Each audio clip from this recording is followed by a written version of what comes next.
to the Real Kings podcast, where you are invited backstage with us to see what's going on, how the Real runs in the 70mm IMAX, the official. This is Doc Rock. I am back, fresh off of Kango Kong. I know that y'all came back to hear about everything that happened in San Diego, but we're going to hear about that. Did you meet LL Cool J? Did you go to his table? Hey, man, he my co-host, man. So was Kango Con the same weekend as DreamCon or as the San Diego Comic Con? Let me tell you about DreamCon in Houston now. I didn't know. But now I do. Next year, DreamCon for the fellas. Absolutely. Dang, what's good, man? How you been, brother? I'm good, man. I ain't messing with you on DreamCon, though. Oh, no? I don't even know what that is. I'm scared to ask. Hey, it's like turned up. It's like our people's Comic-Con, basically. Yeah. And they come with was that the joint? That's the joint where they had all the that joint. That ain't all they had there, though. Just speaking of Viltrumites, James, our oldest Viltrumite, how you been, man? I'm good, man. Interested to see you talk about KangoCon. I'm curious to see how y'all feeling about Comic-Con and even the Odyssey, because we missed you last week. So looking forward to a little pessimism. I got some thoughts about the Odyssey. Definitely that. Actually got me rewatching Wire, made me think about you a little bit. I had some questions there, but it's okay. We'll say that some other time. Last but certainly not least, Champ. How you feeling, Champ? Feeling good, man. Feeling great. How long we got to call you Champ until y'all lose next season to LeBron 76ers? So game 4? Yeah, that's fair. That's fair. I mean, you know, when we beat the Sixers, you know, get them up out the playoffs, you know, I think it's probably going to get tough, maybe Eastern Conference Finals. Is Indiana go either way? Then y'all have to call me that. I don't think it's going to be y'all that beat the Sixers. I think it's going to be Embiid that beats the Sixers. How? He going to be injured. Exactly. That's the ticking time bomb on that team. That's ability is availability, right? But yeah, man. Anyway, I know what y'all really came here for, is to find out our opinions on all the exciting and breaking news that we found out about Comic-Con. James, where you want to start, man? You tell me, we'll just go from there. You know, what are you excited about? Because I don't think you want my pure energy. Well, let me start so I can inject some positivity, because I feel like you and Loff are going to go in on Marvel and the state of affairs currently. Mm-hmm. I am excited because and I'm pretty sure Dane read it too, Battle World and some of the stuff with Doom was a very good comic arc. And to see this is where they're going with Doom has me pessimistic. Optimistic. I was about to say, what are we doing? Wow, right. No. It has me optimistic. I was drinking some of your Kool-Aid. It's okay. It has me optimistic. And one of the things that I did read that kind of made me feel like, all right, maybe it makes sense, that I think, and I don't know if it's going to help or hurt sales, but I think a lot of people are looking at this like it should be in-game Infinity War, like a culmination, which in a lot of ways it is, because they're going to close out all the BS that we're going to get into that they probably need to get rid of anyway. But Marvel's looking at it like more like Iron Man, where this is the start of their new run. Like, hey, we know we messed up from in-game until now. We're going to fix all that and just reset this timeline. They clearly know that they brought the Russos back. Yeah. And even the way the Russos are talking, like they're supposed to be extra footage that, you know, most of us probably aren't going to be able to see. Maybe we'll see it online or whatever, where it links in game more to what we see in Doomsday. And again, like I think a lot of these plot points with some of the smaller people, like clearly Loki, as we saw in the trailer, is going to be involved. And that kind of makes sense because Loki was good. But I think like the secret invasion and all that stuff is just going to be like, we erased that. So James, before we get too deep into this conversation, I just need you to level set the audience so they know that this is truly a samurai and a knight versus a special ops and a CIA agent right now. Dan. See, I wasn't sure where you were going to fall. I thought I was going to be 20v1 and y'all were going to be at the Super Bowl crip walking on me. Nah, I got you. I got the sword on my back. Wait a minute. 20v1 is the wrong one. I thought it was 100 men versus a gorilla. I thought 20v1 was the girl with the cup. Well, 20v1 is Drake versus... That's what it's, 3 girls, 1 cup, whatever.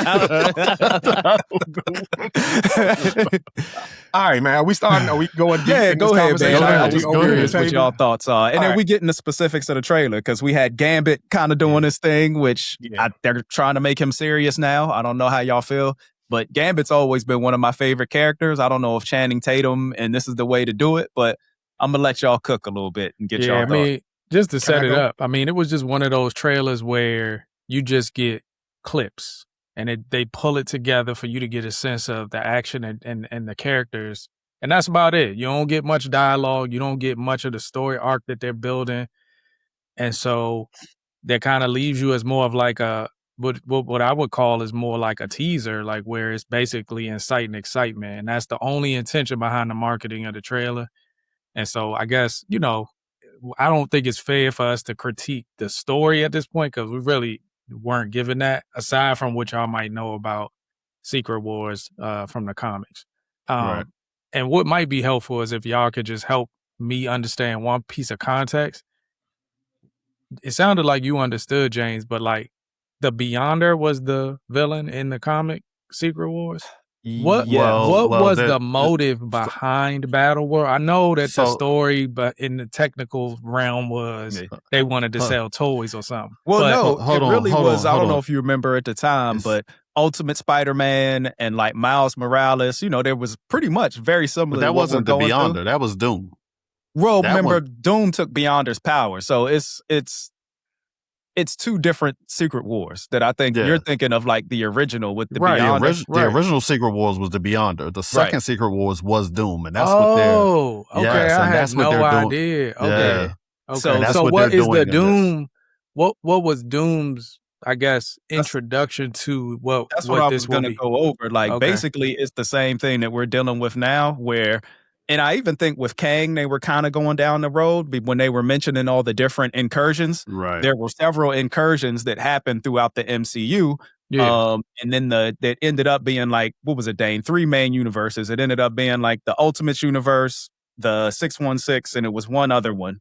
That one other one was really just the universe that they used to make an example out of. Yeah. And it was really the 616 and the Ultimate Universe finally coming together to become one universe. And basically the Illuminati, including Reed, so it was Reed, Black Panther, Doctor Strange. They were trying to fix these incursions and Reed, Black Panther, Doctor Strange, Professor X, and Black Bolt. Black Bolt, yeah. Mm-hmm. And they figure out how to fix the incursions. So Doom didn't want that.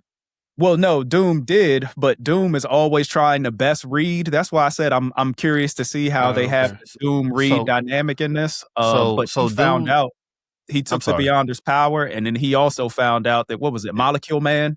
It was Molecule Man. It wasn't the Beyonder. Yeah, but Doom took his power to run the universe. He had that. That's why he was God Doom. And I thought that was the power that he used. Well, he used Molecule Man's power to create the universe. I'm sorry, y'all. I don't want y'all to get too far into the weeds about what happened. I just wanted to understand. I think what I'm having trouble with is they pivoted from Kang. So I'm trying to figure out how does Doom create this Avengers problem that we have all of a sudden. And why? What is his motive? So essentially, because of the incursions, and Doom had his own Illuminati. He had an evil Illuminati that he was talking to about it, and Namor was a part of that at different points. But anyway, Doom got to the point where, he already was the ruler of Latveria. He already deemed himself the most powerful person on the planet.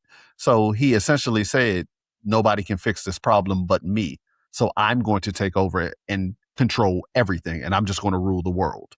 And this was him taking over, and this is what he made to rule over the world so everybody could live in the way that he saw fit. So he sees the incursions and the multiverse issues as a problem. He wants to solve it and then leverage that to rule everything the way Kang probably was. Yeah. Okay. Yeah. He basically is going to make the world in the image that he sees as it should be. And basically everybody thinks that it's only a few heroes that remember what it was like before once he creates Battle World, and they all view him as a god, like a creator. He's always been here. Right. He's the person that did it. Okay. And that's why I was asking Dane about the territories, because the way he stitches the world together, there's like a few different areas, and there's like a Marvel Zombies area that they have to keep beyond the wall that's similar to like they're Game not of gonna Thrones. do this, guys. They're not going to do this in the film, right? Like they No, took they're some not doing parts all of of that. the Infinity Saga and they went away from it, right? Like, so in Infinity Saga, what was my man name that was sort of and like I don't know if they're not going to do it. Did you see like the They said different universes on the board that yeah, some parts of it, James, absolutely. So the next movie is supposed to be Battle World. It's supposed to So a zombies area.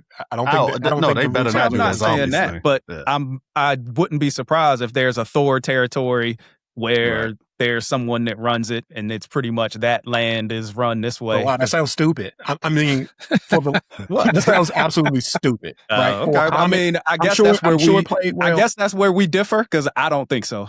Because you read the comic. And you saw how which is most of the fans that matter. But they won't do that. But y'all keep waiting. But the majority of the fans aren't comic book readers. Correct. Yeah. And they have disappointed y'all every step of the way because they diverge at least ever so slightly from your comic expectation. They're doing this at X-Men 97, and Dane talked about it 2 or 3 weeks ago, right? Yeah. Nothing is going to perfectly align. So y'all got to start there first of all. I don't think it is. Maybe temper your expectations just a bit.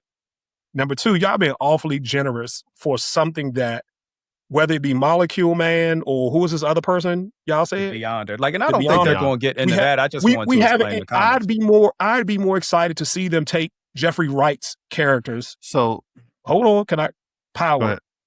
Because at the very least, we've seen that character in the entire What If series run up. So at least we have some the Watcher. At least we have some idea and pre-notion about what this particular MacGuffin is and what they serve and how they operate within the larger universe. If you're going to tell me they just going to scrub everything we've seen through this entire phase and it's just jump into, hey, this being exists, this universal being is so powerful that he's just going to be there for a moment and then die immediately. It's the Sentry. You mean Doom or? Doom. Oh, okay. That Doom is, that Doom's going to take.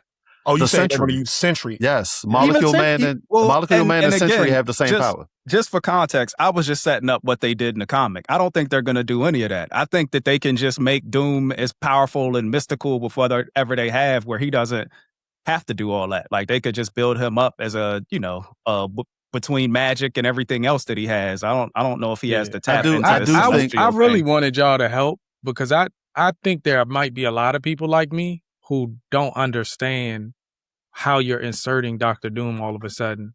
Let me tell you why. Because what we got the first time was Thanos being introduced to us incrementally. Right. We knew he had an army. Correct. We knew he had a sort of like a bigger plan. We didn't know what the plan was. Right. But now this Avengers setup is almost like, what happened? Where is he coming from? Like I think there could be a casual who doesn't even know who Dr. Doom is. Then you making them introduced as Robert Downey Jr. Right. So I think it's possible some people are just as confused as how this is coming out. So we all are, but I think that's why they're trying to push the narrative that and they're going against themselves, because people see Avengers and that's what they think. It's the culmination of something where they're trying to be like, no, don't look at it like that. Look at it like this is your introduction and this is the beginning. But it's hard to do that. You know what I mean? I think and they're trying to use the multiverse as the reason that we get this Doom. Yes, absolutely. Robert Downey. So they're trying to explain it away in that way. I know that there are definitely going to be people that scoff at it, because it's like, well, explain that to me. But they're trying to end the multiverse. So it's like, well, we're trying to essentially glaze over that and not have to explain that. And they're trying to add fan service into that quote unquote glazing so that it won't be questioned as much, which is the Robert Downey Jr. play.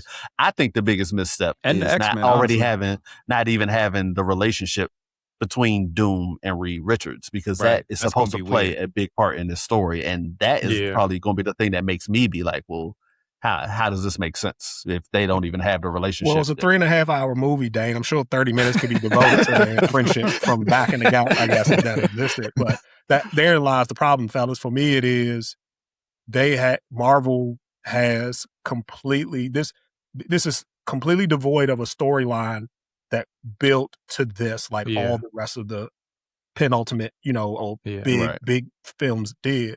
the big tent poles, whether it been the original Infinity, even the original Avengers film, right? Like, think about how exciting it was to finally, because even within that first film, it wasn't like they just was started together. Like, they still had to go pull together somehow. I'd add Thunderbolts did a good job of that. Like, we knew that they pulled them together from somewhere. Right. Mm-hmm. I don't think Thunderbolts did a bad job pulling a ragtag group of people together. But not just that, it's the same thing that we've talked about. There were so many things that have occurred and we haven't seen people. Now I'm seeing a trailer with Shang-Chi and I'm like, well, where he been? Right? Yeah. And so it's that part of it too. It's just like, oh, that's convenient. And now we're playing fan service to Gambit, who was never originally a part of the 10,005 X-Men Fox universe. But now, he got pulled in from, I mean, I know you can explain it. It's not whether you have the ability to explain it away. It's just whether I care and whether it's so convenient. You know what I mean? I think whether you are adding value by making that decision. So Correct. Did you feel this way with what they did in Deadpool 3? I can't remember if you like Deadpool 3 or not. John, not particularly, no. Loft, did you like it? Yes, but let me tell you why I think it's just a little different. Deadpool already presents itself as a parody that breaks the fourth wall. Right. So That's it was true. like perfect to pull in anybody. It's like, right. I ain't gonna say it was to laugh at it, but it's like almost like the fan service fits right in. I think when you come back to an Avengers, which you want to be taken more seriously, the best you could do is bring Deadpool into that.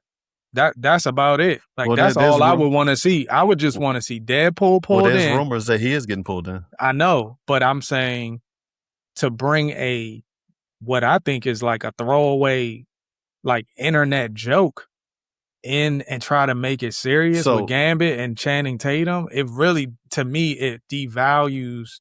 So here's what you could do. That it's no different, in my opinion, than watching. If we were think of this as, I don't know, Street Fighter, Mortal Kombat, right? Watching them choose to put what's his name, Howard the Duck, in there, or like it's like you making it silly, and I just feel like it's kind of a bad decision. I get your perspective. I think I also have seen rumors that are saying that the X-Men that we're going to see aren't necessarily the ones from the Fox movies.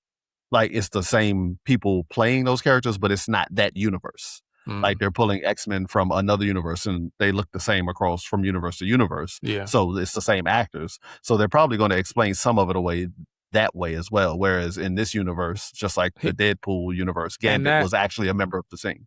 And that basically makes John's point times 10. Because now I care even less because it's not even them. I'm less invested now.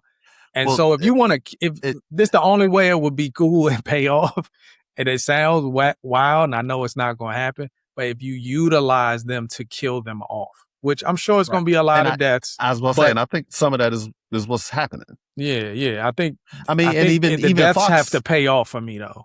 But even Fox sort of did it to themselves before Marvel got it back. They had a full set of X-Men because these are the original Fox X-Men plus Channing Tatum.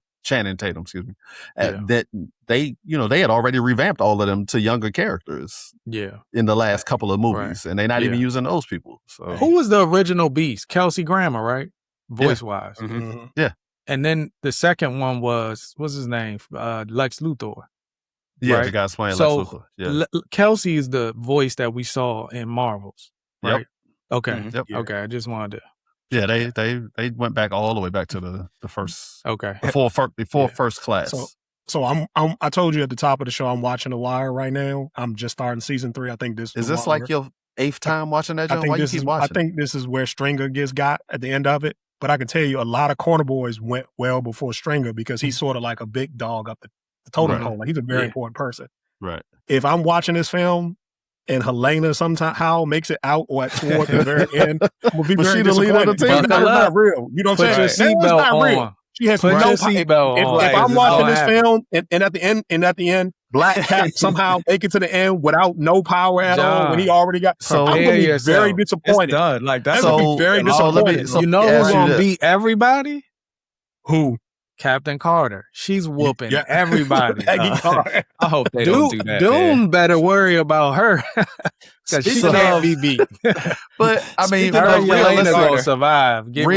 Realistically speaking, I mean those characters are not good characters. I agree with y'all. But realistically speaking, in real life, the most talented person ain't always the best leader. You can be a leader and not be the most talented person on the team. That's why a lot of the coaches. Who said they can't be talented? I don't need them to survive long. It just helps if you have a super soldier serum. But what I'm saying, I agree. I agree. Mystical powers or whatever. Yeah. But if you're the leader of the group, you tend to be the last one taken out in these stories. Is what I'm saying. Necessarily. Yeah. Not necessarily. String wasn't putting in no trigger work. He wasn't no street guy. His intelligence got him there. But he was a leader. He was a leader. They talk about. Yeah, they talk about with Tyronn Lue and how smart he is and great coach and what he know about the game. He's getting cooked first. Yes. Kobe's gonna last. No, Tyronn Lue smart enough to not go out there with Kobe. No, he didn't. I remember AI stepping over him. Another Avenger showed him what he looked like and stepped over his dead body. Because it's different out here when you're an Avenger and when you're not. But hey man, I feel like we hurt James' heart so bad. I was gonna say, I think the world stitched together with like some stitches is a fantastic idea. I'm sorry, I didn't mean to deflate you. Speaking of, did y'all see? You need to stop hanging around petty people. Captain Carter. Did y'all see the rumors that's not Chris Evans? Really isn't Captain America? He's Captain Hydra, or there's something off about him. Why would I care about that? We haven't talked about Hydra forever. Why? So let me ask you a few questions. I care about the Hydra as much as let's start with the Skrulls. What happened with them? Should I care about the Skrulls? So it's gonna be no. You shouldn't care about the Skrulls at this point. What's gonna happen? But this movie is going to have a lot of callbacks. Okay. If not this movie, the next movie, the one where they actually have Battle World. Where's James Rhodes? Where's he at, Dane? Don't he put on the armor? I want to know where he is too, because he should be in this. Wait, hold on. I think if the trailer is giving us these people, right? I think it can add fabric and layers to the storyline to see Captain Hydra instead of Captain America. I think watching a movie where that layer is introduced and it's not who you thought it was, and he got a different suit or whatever, and he's fighting. But again, the payoff is he's gonna die, right? And we're gonna get to see the character that we don't necessarily want to win. We want to see the original Steve Rogers save the day. We don't care about Captain Hydra. So I can understand that. Captain Hydra thing anyway. But I think just the larger, bigger picture of how they're presenting this movie to us feels like a big gumbo of a bunch of like bad choices. So, John, you asking good questions about how did we get here? I think like you're bringing up significant things they told us was part of what the buildup was. And now you're telling me either to forget it or somehow I'm going to do a callback to it and then move on really quickly from it. So it really had no significance at all. So let me ask y'all this, because no denying that they left some things on the floor unanswered. There's quite a few things unanswered that they went at, began storylines. Can I just name a few really quick? Yeah. Go ahead. Hold your thought. Yeah, well, hold on. Are we moving on from the trailer? Because we ain't really talk about the trailer. No, it's going to help. No, it's going to help his point. I just wanted to say some of the things. Skrulls, Rhodes, because Rhodes is still a Skrull or not? No, they found him. They killed Don't answer it. They got him. They pulled him out the tube. They pulled him out. Paralyzed or something. Gia, the super Gia, who's like more powerful than Thor and Thanos and everybody combined. Skrull. Where is she at? Right. Eros, Thanos' brother, took somebody. Eros and Hercules. Dane Whitman, Hercules, Moon Knight. Ooh, Moon Knight. Are we gonna see Moon Knight again? What happened to him? Not. Where is Miss Marvel? She's still off planet, so busy that she can't help out. What happened? Doctor Strange's post-credit scene. I'm assuming we'll get that. The third I think we'll Strange get that movie. Eventually. Yeah. You mean with Calypso? Yeah. And then whoever she is, because I don't know. I'm talking about Calypso from Odyssey. I'm talking about Calypso from Odyssey. Okay. Oh yeah. Kang. Are we gonna get closure on Kang, or are we gonna say Kang was closed in Ant-Man? He got packed up by Ant-Man. Yeah. And what happened to Dane's man Mordo? Barry Mordo. He told y'all he was gonna be back. He wasn't dropping his beef. Yeah, he said he had that. That's Mordo, your man. Meaning the first. Trump did away with DEI, so you can't have people like that. Like he had the he was a DEI hire. He was a DEI hire, and Helena gonna last to the end. What is she? Yelena, yes. Nah, Yelena put in work though. She put in work with her super serum. Her Black Widow. No, Black Widow. I'm sorry, I digress. She don't be killing superheroes. She just an assassin. But in all honesty, y'all just said that people like. Same with the comics. I think majority of the audience didn't watch these shows to even know this counted. So when most of that was movies though. Yeah. Some of it. All that scroll stuff. Moon Knight. So, like a lot of that was shows and even the movies. Like you really go see those. Except like I think we're gonna get the big ones like Doctor Strange and all that stuff. I think we'll get answers. Maybe not the Mordo. But so y'all saying most people didn't watch that. It is not. I'm not saying. Don't say y'all. Marvel turned around telling us to go watch low key. That it is right. It is essential to watch it. So everybody else is going to get packed up. So my question to you is: most of that stuff that you named on your list, you didn't like when it happened, right? So you want them to focus on stuff you don't like, or you want them to move on and do something you might actually like? Because you can't have it both ways. I need to see him come down and kill Gia like first. She can stand in for Thanos. What if when the worlds collide and the universe is destroyed, it just shows her burn up? Is that enough? So I don't need to answer that question. I think it's an amazing, perfect point. I agree. I don't want them to bring that stuff back because I hated it anyway. Right. Yeah. However, if they do that, James, where there's an explanation that these multiverses and all these different universes are done away with, then I'll be very happy because it brings closure to a lot of nonsense that has frustrated me over the last 10 years or whatever. Exactly. And I think that's the goal, is to get rid of everything they thought was trash and kind of start from anew. What do y'all think? Like, what's y'all guesses for Robert Downey Jr.? Like, how is he going to be a variant? Is he going to be somehow like Tony Stark, or is he not related to Tony Stark at all? You know what I mean? Is he just going to look like him? I think there's an explanation that he is a version of Tony Stark, if that makes sense. A variant. That just becomes Dr. Doom instead. Right. One theory I've seen thrown out there that's kind of stupid and is convenient is the whole adoption joint. And I think it's I don't even know of the example that I'm thinking of, but you know when they tell you like there's a villain arc story line, there's this moment in time where this person became a villain when they weren't. That entire arc story stems from something that happened in the comic books that has not happened in any movie, but people won't let it go that, in the comic books he was adopted. They found out later that he was adopted and those weren't his real parents. So his real parents could be from Latveria. So but they never said he was adopted in the movie. Y'all just reaching at stones. No, I'm saying, but that version though of that universe is the one that we're going to see. I absolutely believe that there can be a variant and he could be from another universe and that universe is Tony Stark. Could be named something else. It could be as simple as his parents getting killed. Yeah, and that's what I think. Didn't make him Iron Man and made him evil. Right. And that's all I think it is. I almost prefer that.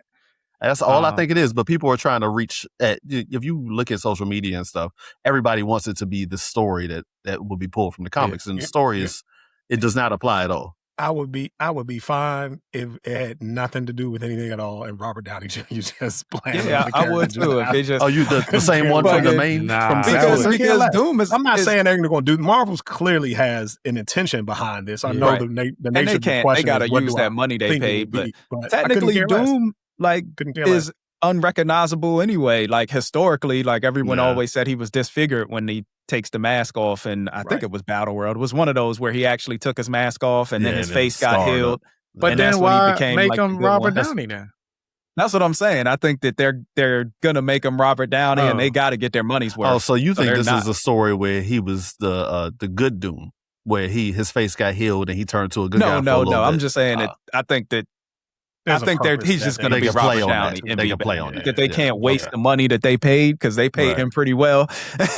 Yeah, they got to show his face at some point. That's going to be at some point. Like maybe he becomes disfigured later, but we're going to see Victor Von Doom, Robert Downey Jr., and it's going to look just like Robert Downey Jr. Yeah. That's my. Here's the thing about the trailer though that was interesting. We get a voice speaking. It almost to me appears supposed to be Doom. It doesn't sound like Robert Downey Jr. Well, he's supposed to be using like a Russian accent or something. Yeah, but even then, it doesn't sound like him at all. Like, and I thought did you see when he came out at Hall H presentation? Mm-hmm. He did that voice. Oh, he did. Okay. Yeah, yeah. I like that. I was hoping that they would somehow make him speak differently. So yeah, if you look at that presentation when he first comes out with that black and green jacket on. Mm-hmm. He goes up and greets everybody. Then he turns around. He starts talking to the crowd. And then halfway through, he's like, "Or do you want me to speak like Victor Von Doom?" And starts doing the different voice. Right. Yeah. And I was like, "Oh, that was legit his voice in that trailer." Yeah, McNulty did a good voice when he was playing the British dude that was picking up the prostitutes. And I think it was that season 2. Yeah. Yeah. I mean, he is British, so it's probably easier for McNulty to pull. You should be man. So Shang-Chi Gambit fight. Y'all excited, thrilled about that? Like I said, I already spoke. I can't say enough about how out of everything in the trailer, that bothered me the most. It's seeing Channing Tatum as Gambit. Oh, it's just Channing Tatum. But I was going to say, it's annoying. I was happy to see Shang-Chi back, though, because I like the movie, man, and I think he got a bad rap. We probably should have seen him sooner. Absolutely. Out of all the characters. And I'm probably going to be in a minority, but I actually was glad to see Gambit fighting somebody who actually got hands and not them just like having him come in and do some card trick and that be it. Like I want to see Gambit fight. So I like the action from the scene. See that. It just felt like fan service. You know what I mean? Like it just felt like they were doing it. I could take all the fan service with the X-Men I can get these days. After them years. Won't kill off the one character that you want them to kill off the most. So does that mean? All right, we'll get back to X-Men in a second. All right, we got to keep moving. Cyclops scene. I think we've seen pretty much the whole. Yeah, we saw that is refreshing to me to see Cyclops in comic accurate uniform. The costume just looks great. Yeah. He looks powerful, and it's our boys. That's the original, so it's kind of cool to see him almost get redeemed a little bit. Yeah, and he actually said James Marsden is the actor. He actually said who is the president on Paradise, but he actually said that this is a bit of a redemption for Cyclops. So hopefully they're, apparently people know that he kind of got like, the raw deal in the X-Men universe, and it seems like they're going to correct it. So we'll see. X-Men 92. It'd be nice for him to last in terms of survival throughout a lot of it. Like, I think James is a good actor. Like, I don't think they should discount the impact of characters because they're Fox just to focus on the guys from the MCU.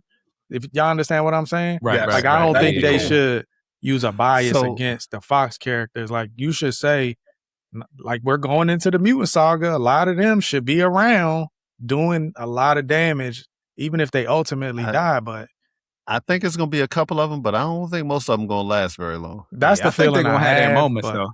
Yeah, I don't think it should be especially like that. And honestly, some of it may just be to reintroduce Tiana Paris. Because she got to get back to the regular. Now, they might make it through Doomsday, but I think that ultimately, even if Cyclops makes it to the Secret Wars, I think then he gets cooked. That's all I'm saying. It's like I would hope that they make it like further to the next one. I would hope we would see them. I thought where you were going was more engaged in dialogue. Yes, that's exactly what I'm saying. He's a it shouldn't just be MCU people fighting. Right. Yeah, it should be a good mix of them, like in the strategy rooms. Right. I think the majority of the X-Men characters are probably dying in this first movie, and I think we're going to start seeing some of them be reintroduced in their newer versions and some of the solo movies, and then in the sequel to this joint, we're probably going to get some of those people. Really? In the new one. I think I'm guessing. I hope not, because a lot of people are fans of the Fox X-Men universe. Where they at? Hopefully they get their due. I mean, all those movies, well, they not maybe on this podcast, but them movies was hits, man. Like I like you can't discount as the same people that were happy Hugh Jackman continues to be Wolverine. Like all the same people that are, you know, happy Channing Tatum got his due as Gambit. Like same thing, make you laugh, make you cry, bro. James is referring to him. He's those people. Mystique, how y'all feel about seeing Mystique back again? I liked that they did the transformation because it seemed like the one they did in First Class wasn't. Yeah, like, and it's funny because we starting to see a lot of that, and we'll talk about the Odyssey with practical effects for CGI and all that stuff. But it's funny that something they did way back when in the first two X-Men comes back and actually looks better than some of the stuff we've seen lately. So at least that part was good. Now, you know, whether or not we needed Mystique back or not, because she always was overpowered. Bro, that jump looks terrible. Why? Why they go with they that was choice? going on that lace front. It's definitely dry. Bad. Did y'all? Man, my wife used to like Mystique. Like she was super. Like I was like, Mystique ain't even this strong in real life, but she got the like uniform on the they had to uniform, right? They did. Rebecca Romaine Samos don't. Oh, excuse me. Rebecca Romaine don't look the way she used to back in the day, bro. Isn't she married to Jerry O'Connell now? She Rebecca pushing Romaine 60 now. O'Connell. It ain't. That's a young woman's game. That old uniform. So that alone kind of like made me kind of like take a pause for a second. Like, oh, Mystique. Like I did not expect to see her in an Avengers trailer. Yeah. So y'all think to see that it was Rebecca. Can Elena beat Mystique in a fist fight? No, Mystique. She should be able to. No, really. I thought Mystique was kind of like not the way that they made Mystique in the X-Men. No. Right, that's what I was going to say. Not in the movie. Yeah. The movie Mystique. If it was a it was a comic book accurate, I'll be with you. Yeah, that's it. Comics in the total comics. What do y'all think is going to happen in that fight then?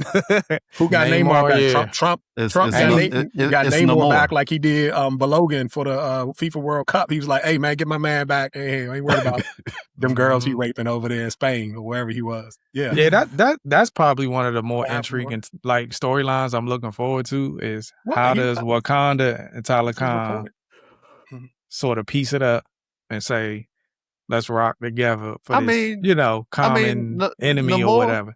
Namor, he got mad and flipped out a little bit, but he still want a piece of that sweet potato pie. Are they fighting each other? He was on Shuri. He was on Shuri in the last that movie. snowflake with the invisible. Oh yeah. Well, they gonna piece it up until he meet her, and then. Then he going. What's the Wayans brother movie with my brother milk of magnesia? Don't be a menace, joint. Yeah. Them Tyler Khan ladies gonna be like, he's talking about with Magneto girl, the first class chick, Reed Richards' wife. Sue Storm. Sue Storm. Oh, he falls in love. I thought everybody fall in love with her. I thought everybody had a piece of that. No, she was the first one. I just called her a roller. No. He loved her. He was. I want to say Namor was introduced as a Fantastic Four villain, and he was trying to steal Reed Richards' wife. Mr. Steal Your Girl. That's Usher. Yeah. Funny thing again. Just this. Probably ain't gonna be in the comics in the movie, but maybe it is. But when Doom made Battle World, Sue Storm was his wife. He was. He remade it and took it. Sue the chick that everybody fall in love with, and then they be fighting with each other, and then they realize ain't none of them smash. Right. And Reed just be working on his little trinkets. Right. All she wants is Reed. But that's what I'm kind of worried about. Like, I hope they don't force these narratives. I was almost hoping they didn't even do the Dr. Doom Reed beef getting into this. Like, I don't know how they can or can't, but now it seems like Jonathan said, it's going to be rushed. They're going to try to do it within 20 minutes and give us like flashbacks or something. But what sucks about their beef is very reminiscent to Charles Xavier and Magneto. Yeah. So it'll feel redundant if they try and build that relationship at the same time they're trying to build the new X-Men. I almost feel like if you did another Fantastic Four sequel, like with the reset, you could I could argue you're introducing a new Doom anyway.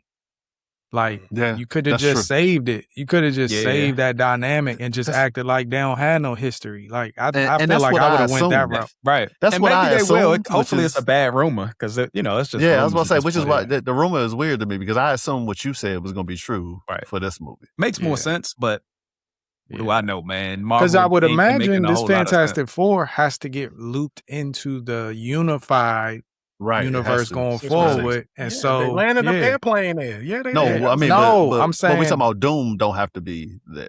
This Doom, Robert I'm Downey's saying when Doom they don't have- reset everything, the Fantastic Four arguably should still exist right, in the larger unified universe now. and we all know And- Pedro Pascal ain't going nowhere. Yeah. So I'm saying you have to almost introduce a new Victor. You could Yeah. just start from scratch with their being cool So and maybe- how it transcends into him being a villain or something. So what they could do is they could take this interaction with this version of Doom, and that could lead Reed Richards to see the new Doom, Victor Von Doom, when everything is over and pieced together in the new world. You mean new the 616 626 starts. version of Doom? Yeah, I think 626 Doom is or coming whatever. from 828. Yeah.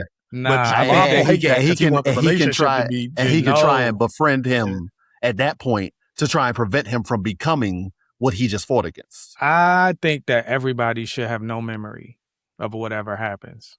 Oh, it's gonna be characters that have I memories. think everyone, of this. if somebody like Doctor Strange had a memory, cool. But I think So- everyone else should be really as if this never happened, and we're just kind of starting from scratch.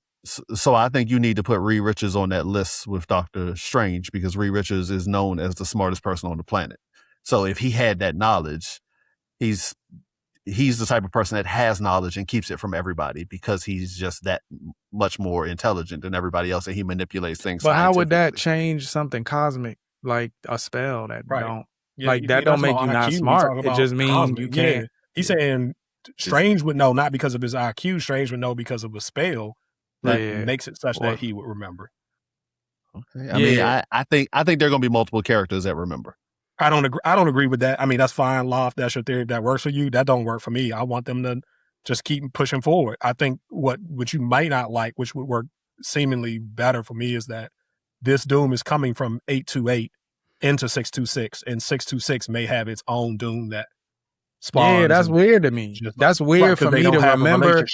For me to remember Chadwick's version of T'Challa, then eventually meet his son, but then I'm also meeting a new Captain America.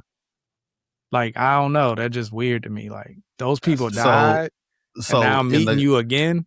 In the comic, and we've already established what they did in the comic won't be exactly what they do here, but it speaks more to what John is saying. In the comic, it was multiple versions of a lot of characters. So I don't think that it's beyond the realm of possibility that there may be two Dooms or two Thors or something like that. But if they're going back to a unified universe where there's one of everybody, when it all gets cleaned up, yes. And I agree. Again, based on our discussion, if I remember multiple versions of you in the past, I think that's a very weird dynamic to put the universe into. Furthermore, I think it complicates some of the issues we were having with continuity. Now you just basically buried yourself in a space where Reed has to remember stuff from your old continuity into the new one, and fans are going to pick that apart. Be like, Reed would have remembered that, in this. But it's going to be a totally Captain different world. It's going to be a totally different world. So it's not really going to make a difference because he treats everything as new, regardless of what he knew. He just moves forward with the wisdom of what he learned from his past. That's what wisdom is remembering the past, learning from mistakes. Right. So he doesn't have to operate from the premise that people forget. Well, I'm saying I don't think that's going to happen. Why would anybody forget anything? Yeah. I'm saying what you mean? Like Dark. You propose the hero who fixes the problem should definitely remember that they fixed the problem. Right. Okay. That's Reed. You're operating from the theory that what you're proposing is going to happen. I disagree. I don't think it will happen. I'm not. I'm saying I'm making an argument that I think that's what I would prefer them to do. Right. But I'm making the argument that it doesn't happen. And then your question was, well, what does that mean for what is left over? I'm answering the latter, what that means for what is left over. So in the same way that Dark Matter Season 2 is getting ready to start here soon, the parallels between some universes are thin, razor thin at the margins, right? Like one morning I had coffee in this universe, and the other universe I had tea. Other than that, everything else is the same, right? And so even if you aren't the same person that I interacted with, the literal version, you coming into my universe, everything else about our experiences, we remember them the exact same because they were entirely similar otherwise. And so when I see you visually, I'm thinking of you in the same way that I knew and all my experience I had with you before. And you may be considered all the same some way. of those experiences wasn't with me. Except some of them experiences wasn't with me. They was with Law from 626, and they was Law in 7230. And then you talking to me about the time we went and played basketball, and I'm like, I ain't do that with you. You like, right, but they don't have those types of, that wasn't you. Those are unique, right? Those are unique instances where it's a storyline, but it don't have to be the major part of the storyline. Everything else and also in comics, they have no problem saying from our original universe this occurred. Right. I mean, I get it, Dan. You keep going back to comics. I understand this is based on comics, but it's like still a cinematic, which is oriented to be more realistic. That's what they want us to understand. A multiverse and Doom, like stitching worlds together, ain't nothing realistic about it. I don't know if they do stitching the worlds together thing, guys. Okay. But, okay. I mean, they said they doing that. I think Law's point is it cheapens the story in a way for him because the stakes aren't the same with the relationship. Once you've established you aren't the same person I've had these experiences with from the start. I get that. I don't know that maybe they don't kill Doom. Maybe we assuming Doom dies and he doesn't. Right. And he continues being the same person from 828 and 626 going forward. Maybe they trap him in somewhere in the I'll just say this. I don't think they kill him. There are movies about timelines and things like that, which really focus on the butterfly effect, that if you go back to undo sort of things with timelines, any semblance of what would make something different in the future or whatever is a result of the past. That's why I'm saying a clean cut and just bringing back, even if you bring back same actors and stuff, but you're saying there's just some big explosion that ends this saga and now it's just one timeline. If everybody just starts from scratch, you can have a world where Fantastic Four exists and X-Men exists. There were no mutants before that. Now there are. Like things like that, you just gotta make a clean break in my opinion. I get that. I also know that they did the Loki series where he interacted with multiple versions of the same Kang.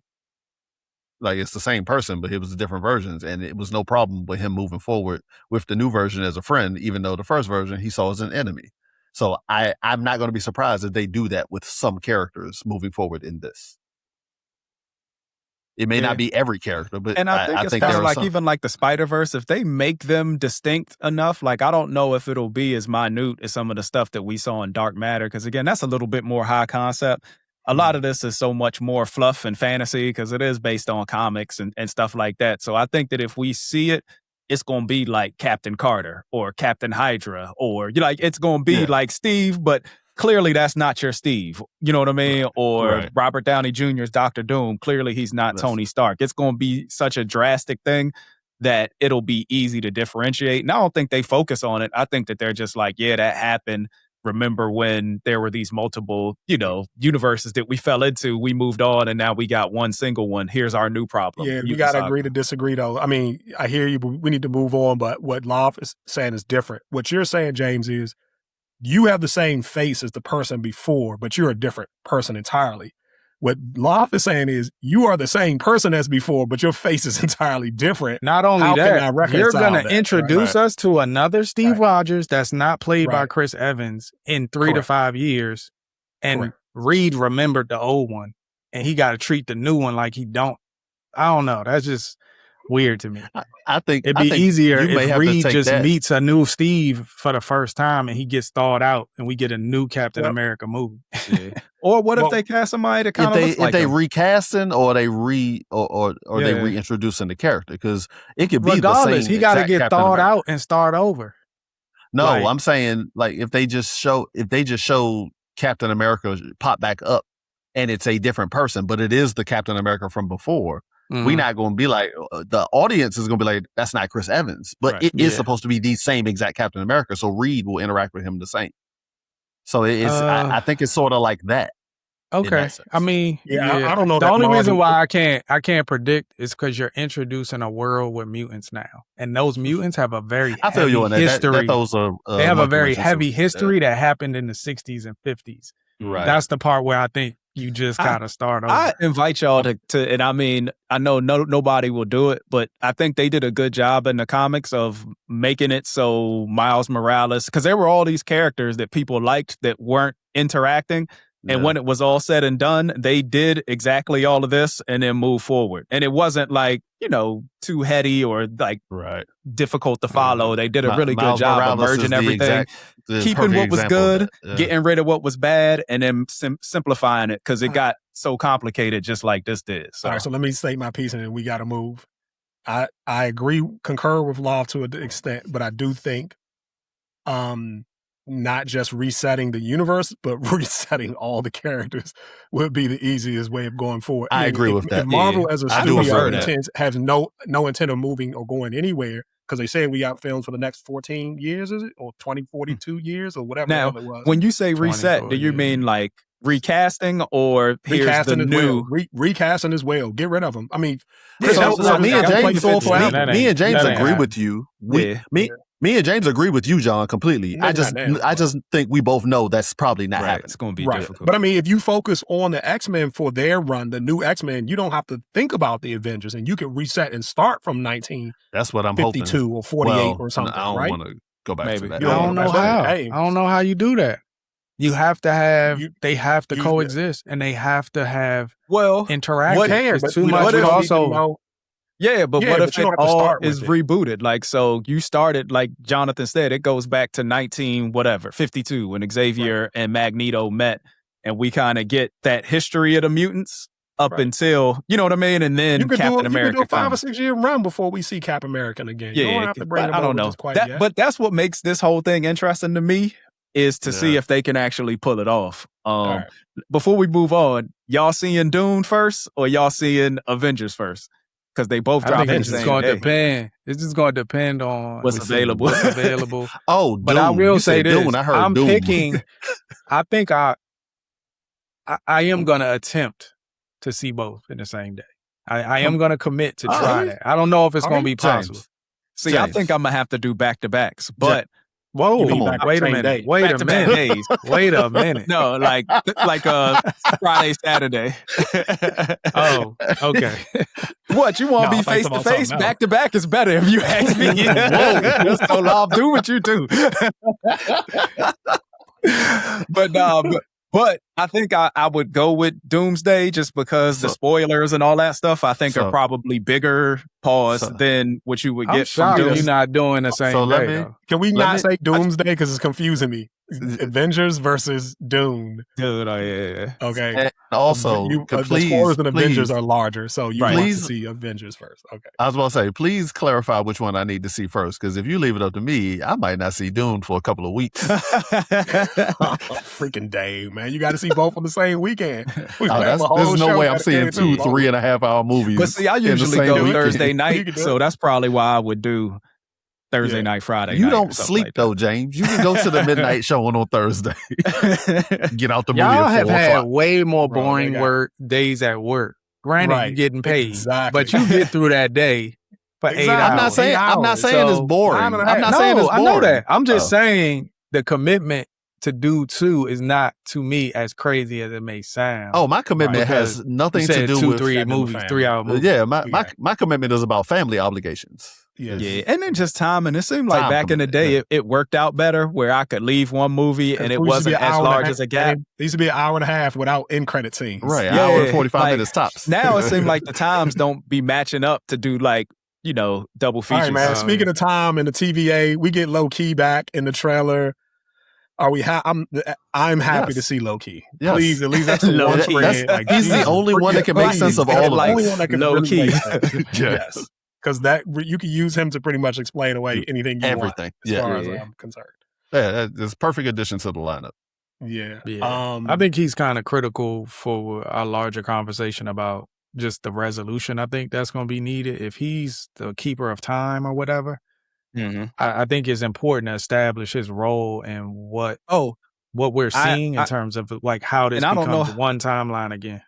And I don't know how much power he ends up having or what happens, but there was some theory that Doom, like he did with in the comics where he took the Beyonder's power, et cetera, that he could take Loki's TVA powers or whatever, and that's how he's able to bring the multiverse together or something. He does a spell to do that. So that Loki and Sentry and this. So hey, so and I don't want to jump ahead. I think we've done Avengers enough, but on that same note, did y'all see the casting for Black Panther 3? And what did y'all think? And of course, we got to talk about Love getting casted finally in the MCU. No, you jumped ahead. I needed to get this last one in. I'm sorry. I hate to do that, but just tell me from a power scale standpoint. Is Doom really that OP? Like he's that guy? Like I've been tripping off Thanos and Doom is really, or it's just the writer? It just depends on the day of the week and the writer. It's the story and the writer. Yeah. In this series, yes, because he got other powers from other people was able to. Okay. Is Doom is both a scientist like Reed and a magician like Doctor Strange. But he's a human being. He's a human being. So if someone can get up on him with an ice pick and right in the eyeball, he got a magic force field. You're not gonna get that close. Okay, all right. Like I mean, it's just it's as complicated and as simple as that. So because of his power sets, he can leverage power from other places to make him stronger than Thanos. On a normal, typical day, he's just sitting ruling his kingdom, and Thanos drop down, and they go hand to hand. He shouldn't be qualified to beat Thanos hand to hand, no. But if he starts using powers that he's pulling from other places, then he could be able and it's kind of like how we mentioned Apocalypse. Like he's got that technology thing too, so he'll pivot into that as well, where he has mysticism and he travels through time, and Doom is so depending on the story and the writer, he could be OP. And he was Iron Man for a little bit. He was that's when he turned good. That's where the Tony Stark's tie-in came from, because he was Doom was being Iron Man for a while. Perfect. All right. Black Panther. They didn't go with Damson. That was my choice. That was the room's choice, I think. I knew it wasn't going to happen, though. Why not? Because we wanted it so bad? We wanted it too much. We wanted it. I mean, we talked about he wanted it too. I wonder if they, like sometimes you read for these roles. I wonder if he was actively reading and then campaigning. Because they favor. But you know what's funny? So I think I think it's a pretty. I don't think this is a crazy take. I don't think this is a crazy take. I think Damson is going to be T'Challa, a variant in one of these Avengers movies.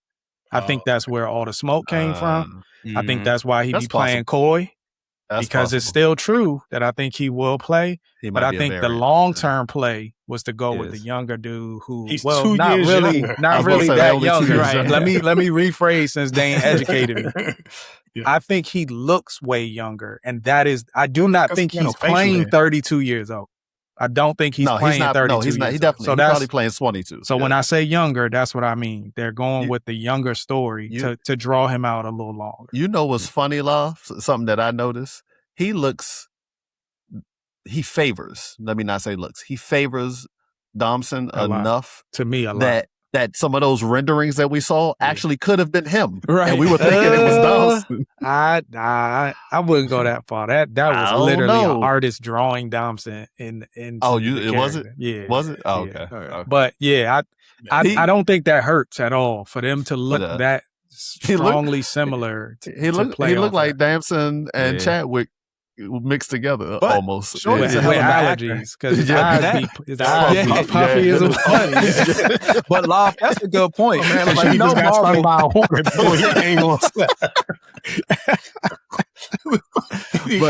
Black Panther, call that man Hornet Man. But they do like the way our black actors, man. So I wouldn't be surprised if they just brought Damson in real quick and then murked him off multiverse wise. That's Krasinski. That's the Krasinski play. Yeah. I mean, I would hope they do a little bit more. Wasted. So you gotta be careful about killing Black Panther again, right? Oh, that's true. You do. I think there comes with some strategic smartness. You got to think about that too. But I think to have him in a a featurette that shows him doing something and we don't see him die, but then it shifts to another fight, whatever. Or that moment where he gets to talk to the alternate version of his dad and ask him questions as he's trying to figure out how to be king. Ancestral plane. Yeah. So he doesn't die, but he comes through. That'd be interesting. Wait. Are you saying that both things are going to happen? They're going to introduce Damson and not kill him? Or your only problem with the idea of them introducing Damson? So I was only responding to the notion that it would be a quick in and out. And I'm saying to reintroduce him, have it be Damson and him die that quick, I think they need to be careful about that. But they already told us David Johnson is the future, so it's not like we worry. It's like it's okay. Yeah, I still don't think that's the right move to make. I think what I would do is have him play a more significant role, even if it comes to Secret Wars and he's a key player, one of the main characters we're following in that whole film. If he ultimately dies, that's cool. I just wouldn't want him to be like in and out. Like Gambit, he come in, he fighting Shang-Chi, somehow he slips and falls on a spike and dies. Right. Nobody cares. Can't do that with Damson. You got, Black Panther, I think you gotta give him some clout. You gotta put him in the game for a little bit let him before you kill him again. Let him go to movies. He can do this movie. Yeah, that's what I'm saying. I'm saying I only brought up that notion that he can't be in and out. I wouldn't even have him put on the Black Panther uniform. I would have him walk around in the ancestral plane as T'Challa or something like that. And his little I wouldn't even put on the Black Panther uniform. Garb. His Wakandan dashiki. Who we talking to? Shuri? He's talking to his son. Oh, so y'all think his son is going to start in these movies? I don't think that's happening. I don't think that. He just got cast 6 months ago. I don't know that Black Panther. I don't know that Black Panther's going to be in these movies. Period. Other than Shuri. Yeah. Huh? I'm confused. I don't know that Black Panther is going to be in these movies other than Shuri. No. I think what Dane is saying to you, Loft, is that if we see Damson playing Black Panther in any way, it'll be in the future as your boy with Black Panther 3 talking to David Johnson. That's corny to me. To have two Avengers films and it's all Shuri. All right. You mean the third Black Panther movie? No, he's in the third Black Panther movie. No, he wants him to be in Avengers. He wants him in the film. Yeah, he wants him to be in Avengers. I'm saying the same way Gambit is appearing, a version of Black Panther should also appear. That is T'Challa. Yeah, I wouldn't get my Damson being in those artworks says that is a conversation they must have been having. Maybe, but I don't know if it's going to happen, though. I mean, I wouldn't get my hopes up. That's cool. So, I'm saying there's more evidence and more smoke. Why was Damson acting all coy about playing him? Like, there's more smoke there. And I said Battle World 3 is what I was thinking. If he's in Battle World, I can see that if they stitch the worlds together. John doesn't believe that's going to happen, but if it does happen, I absolutely can we just call it stitch? Can it just meld into crushed? Meld, whatever. Meld when he puts the worlds together. If he puts the worlds together in Battle World in the next movie, I can see that happen. Stitch is just wild. I just literally somebody sewing through Earth's magma. James just used the word stitch because of the way it looked on the comic. I know it looked like a damn. I mean, it is not just me. Yeah. I'm sure if you watch Voss, he'll probably say something similar. Yeah. All right, man, what do y'all think about Ghost Rider, man? Like, I was never a Ghost Rider. I always thought he was cool and his powers were cool and but he never had a comic that I really enjoyed, like as far as story arc. Or maybe it was one or two, but I think I'm in the same place as you, James. I was never a big fan of Ghost Rider. I think for me, he's always played better when he was with other characters. Yeah. He was featured with other characters. Yeah. However, the way they introduced that in the Comic-Con where they turned out the light, showed the logo, and they had him walk on the stage with the lights out so nobody could see him. I thought that was pretty dope. And it's a good time to strike when the iron's hot because, coming off of Hail Mary, Gosling stock is up. So, I think the best part about it is I think focusing on Johnny Blaze is a good idea. And is that who he's playing? He looks like Johnny Blaze. Yeah, he got to be Johnny Blaze. If you ever watched the movie Drive, it just gave people that aura. And, I think that is really peak casting. But again, I'm with y'all. Like, Ghost Rider don't really do a whole lot. I mean, I think there's I think there's a smart, good written approach that could make any movie good. Just make it good. So it just, I mean, he just being a good cast person to draw attention is cool. And if they ever do that group movie or show, whatever they were trying to do, the Midnight Suns. Yeah, the Midnight Suns. They need a good Ghost Rider. Ain't it funny though, dang, how they can make Ghost Rider, but they couldn't get Blade across the finish line. That's not Mahershala. Ain't that funny?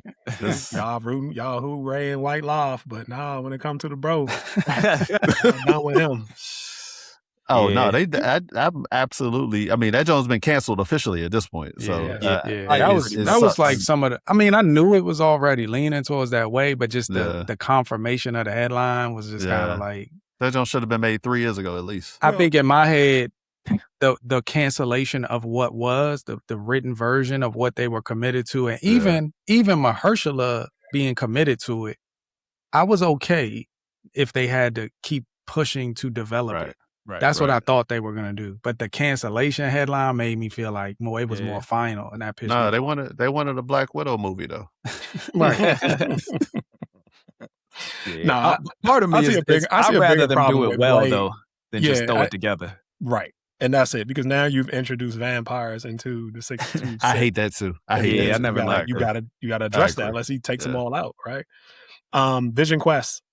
We wait. Who remembers that? Why do we need that? Because WandaVision. I thought you and you and James would love that. Loved Agatha. Y'all should can't get enough. That's not Vision Quest. You love Agatha. You love Agatha. It had nothing to do with Wanda. Agatha was Agatha. That's what they saying. They saying this is part 3. Agatha was part 2. Wanda was part 1. Vision. So you should be all shows you love, John. You should be right in line. You should be first in on the Disney Plus app. Wiccan and Speed, or what? Yeah, Wiccan and Speed. Yeah, so I think Wiccan did show up in Agatha. So but Vision, this just for you. Here you go. It's just for you John. Love it. Why?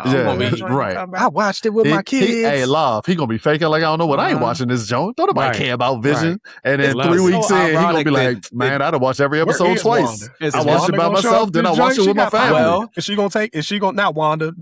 Agatha? Is she gonna take Wanda? It's supposed to be a daddy issue story. No, not in Vision Quest. I'm talking about in Doomsday. Those what do they call them? The Latvian witches. Everybody has theories that's like Wanda and Jean and maybe Sue. Like, who are these people? It's all the ones from Agatha and then Scarlet Witch. Yeah, maybe. So maybe one of them is Agatha. I want to go out on a limb before Thursday or Wednesday night, if any special showings of Spider-Man, and tell y'all Jean Grey will not be in that film. And absolutely. We already said that. Face start with E.A. Voss, who is the top of the list. He is just this is, people keep telling me it is not going to be Jean Grey. Firestar. Going to be so happy. But it does look like she's doing mind control, though. So that's why I was like, maybe why is that significant to you? Why is that significant? Because I don't think it makes sense to introduce her as a mutant one-off this early and nobody else. It just doesn't make sense to me how that makes sense. When you start talking about Loft, all the things that don't make sense to you, like going back to the 40s or whatever, not starting from there, just advertently introducing Jean Grey at this period and this phase of the films makes no sense to me whatsoever.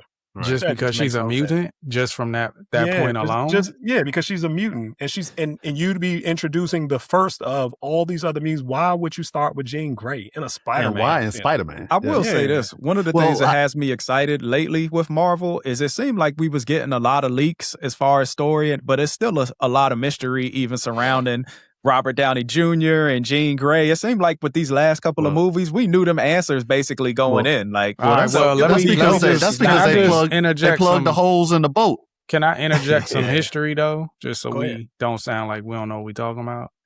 Miss Marvel was introduced as a mutant. A mutant, she was. Yeah. So they that's do been have established, and it's not too far. So to that point, y'all just saying ignore everything that was on TV. All right, man. Come on, man. No. All right, man. That's true. She been in the movies though. Miss Marvel been in the movies shows.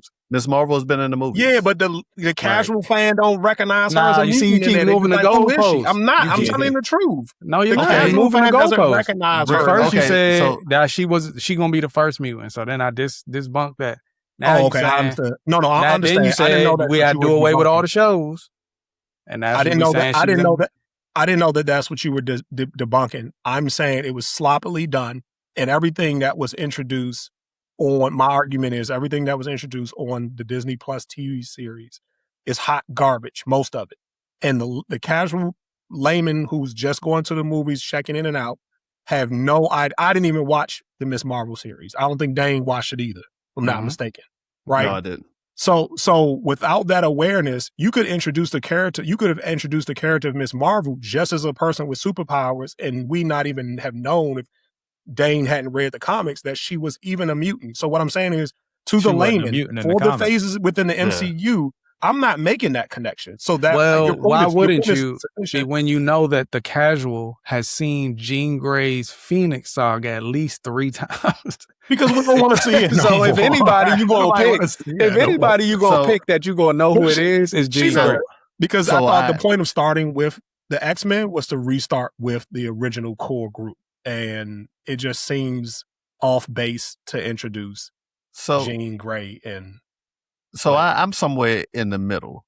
Mm-hmm. I don't think this is Jean Grey because I fail to believe that you're going to introduce a member of the core X-Men group in a Spider-Man movie and then not speak to her at all for another 2 years before the X-Men movie come out.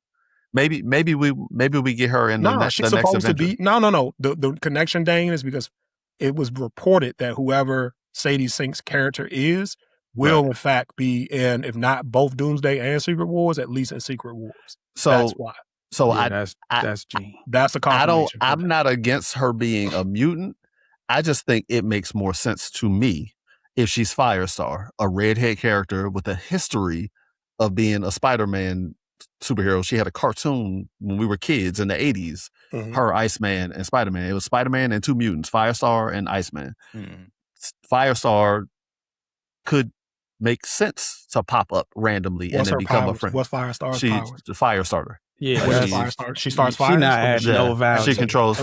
No value. But she adds to there being more mutants in the world. Here you go, man. Yeah, she adds to there being more mutants in the world. They just want to get more mutants out there. And let it add value. Jean doesn't add value to Spider-Man either. She do. She's super powerful. She don't do. She don't make fire. Why would Jean be being evil? Why would she be out there? Right. Like I think the villain is negative, man. I think that's who the villain is. Right, but what is Jean's place in this with story? Psychology? I mean, with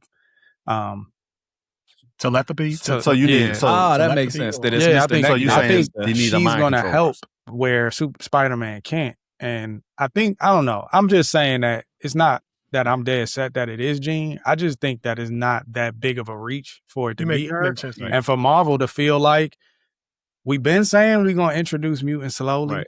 We might as well start now. Like, that might sound illogical, but I could see them making an argument for that and being like, for a guy who just said you got to reset everything at the end.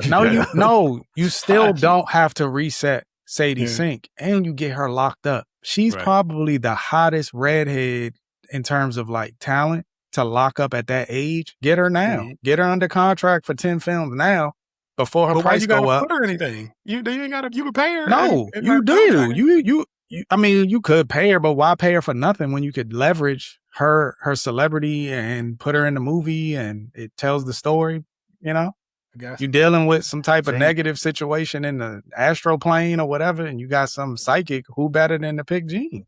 Yeah, okay. I do like that we can still have these arguments, though, because it seemed like for a while there was no mystery. Like, and Spider-Man literally comes out next week, and there's still question about it. You know what I mean? And you're not doing an X-Men origin, they said. So, like, to keep them front of mind so that you don't have kids that's 10 years old, like, who is this? When the X-Men actually do come out. I mean, X-Men 97 out there. That was on TV, right? Yeah. I don't need that. All right. Fair enough. Where are we going from here, let's do your Odyssey stuff, man, because I am curious on how you fall with the Odyssey review, and based on some of the conversations we had, it's going to be different than how we discussed last week. I think we're going to hear a lot about Troy. RIP, wasn't it Wolfgang Peterson that directed that compared to Chris Nolan? We'll compare their filmographies as well. But John, what was your thoughts and your review on? Hold on. Before John gets into it, we've had some, off-screen discussions with his opinion, so we all know that he coming for us, like Odysseus locking the dudes up in the castle. So I wanted to start this off properly for him. John got the bow. With his thing.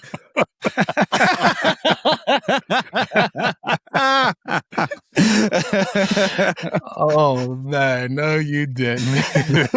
All right.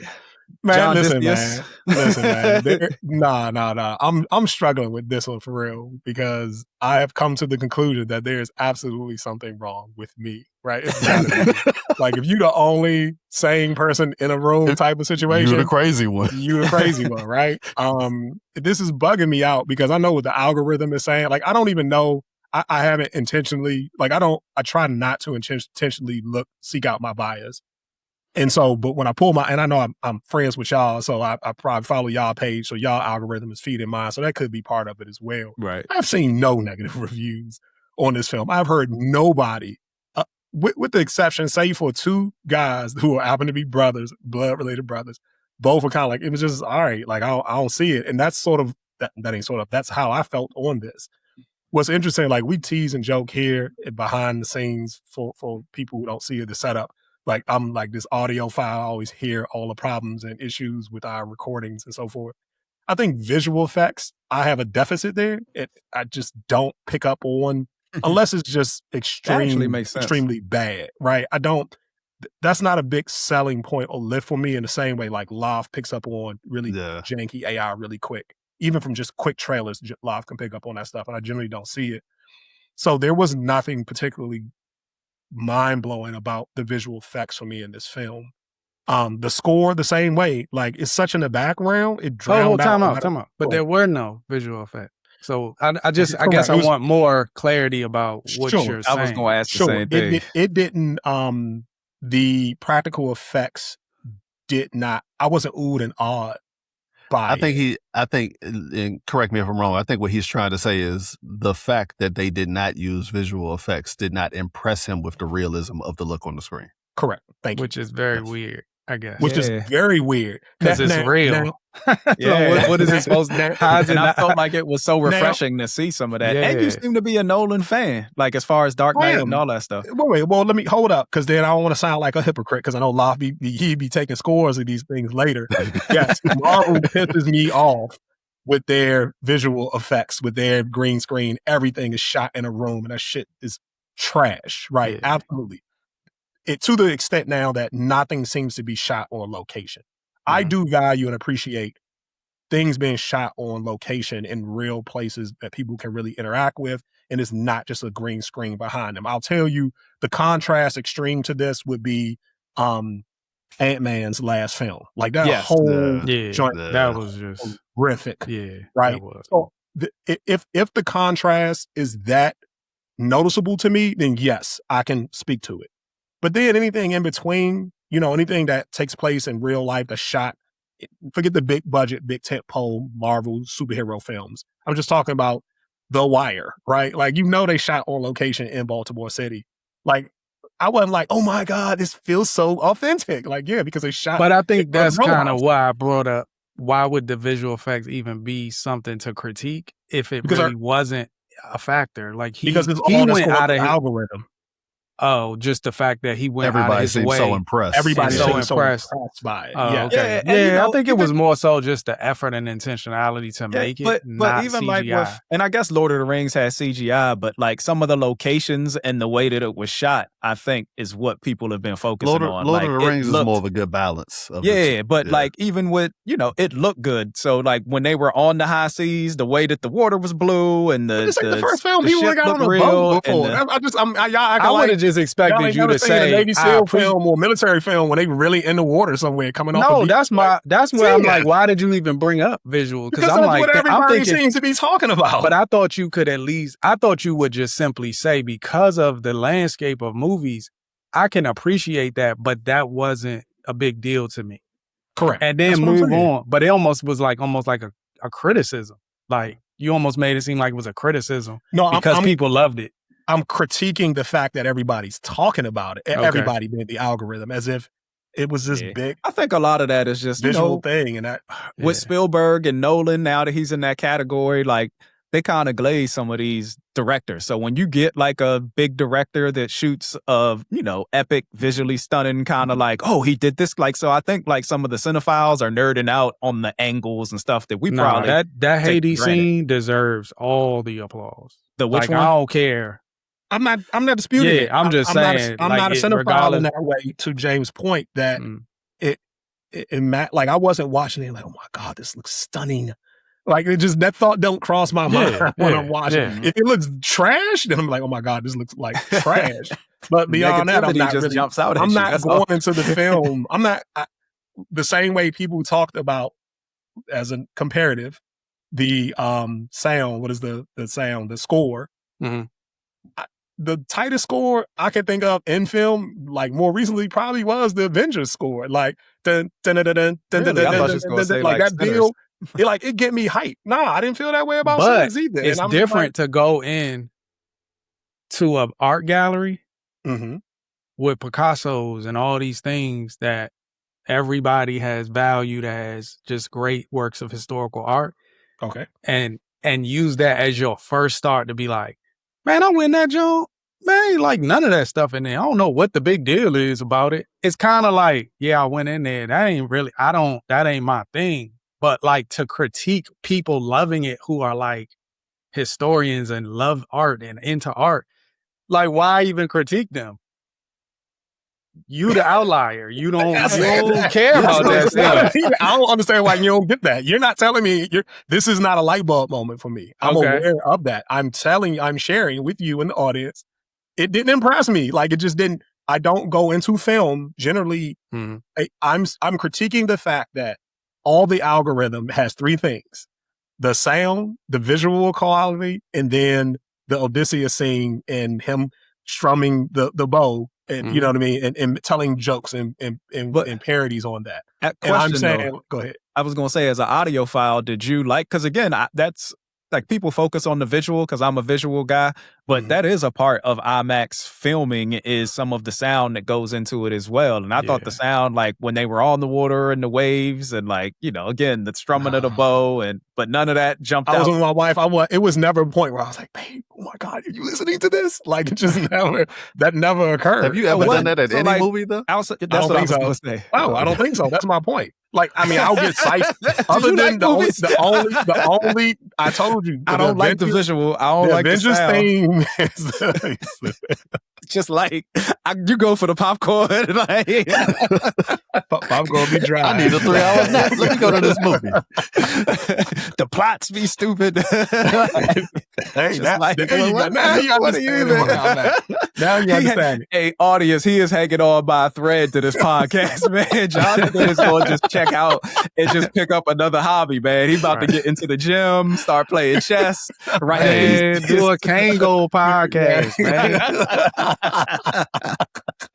I'm sorry, man. All right, go ahead. To the storyline, and unlike you all, again, I mean, I'm with the PG County Public Schools. I won't name it, but why don't want to name it? I don't recall reading the Odyssey. I do not recall reading. Maybe I was supposed to. It didn't. I don't know. Nah, y'all probably I don't remember. I don't recall, but I'm familiar with the story enough to know that it wasn't really intriguing to me. What was missing? James hit on it, and I felt let down, which was, so is the gods really doing this, or is this just happenings? Like, is this divine providence, or is this just some stuff that they going through? And I'm like, I don't have a clear understanding of it. Yeah, I definitely think it felt like they tried to make it the former, but they didn't do a good job of convincing me that was the case. And I also didn't feel like that question was actually legitimately raised at the end of the movie, so I almost felt like I wasn't supposed to think that. I'm supposed to just assume, the gods are doing what the gods are doing. I understand it now. John really wanted to watch Clash of the Titans. Or that's what Troy. You wanted. Well, maybe. Yeah, maybe. I think I definitely felt more, it's the original OG Clash of Percy Titans. Jackson? No. The OG joint. The Tom, what's his name, Harrington? Nah, not that one. The OG Charles OG my dad. You want that John. You talking about the recent joint with the joke? Yeah, that's what he wanted. He want to see Zeus. That type of scale, yes. I want to see Zeus and them having conversations and saying, all right, they chopping off heads, paws. So you just waiting for God which is of War. crazy. Now we gotta put.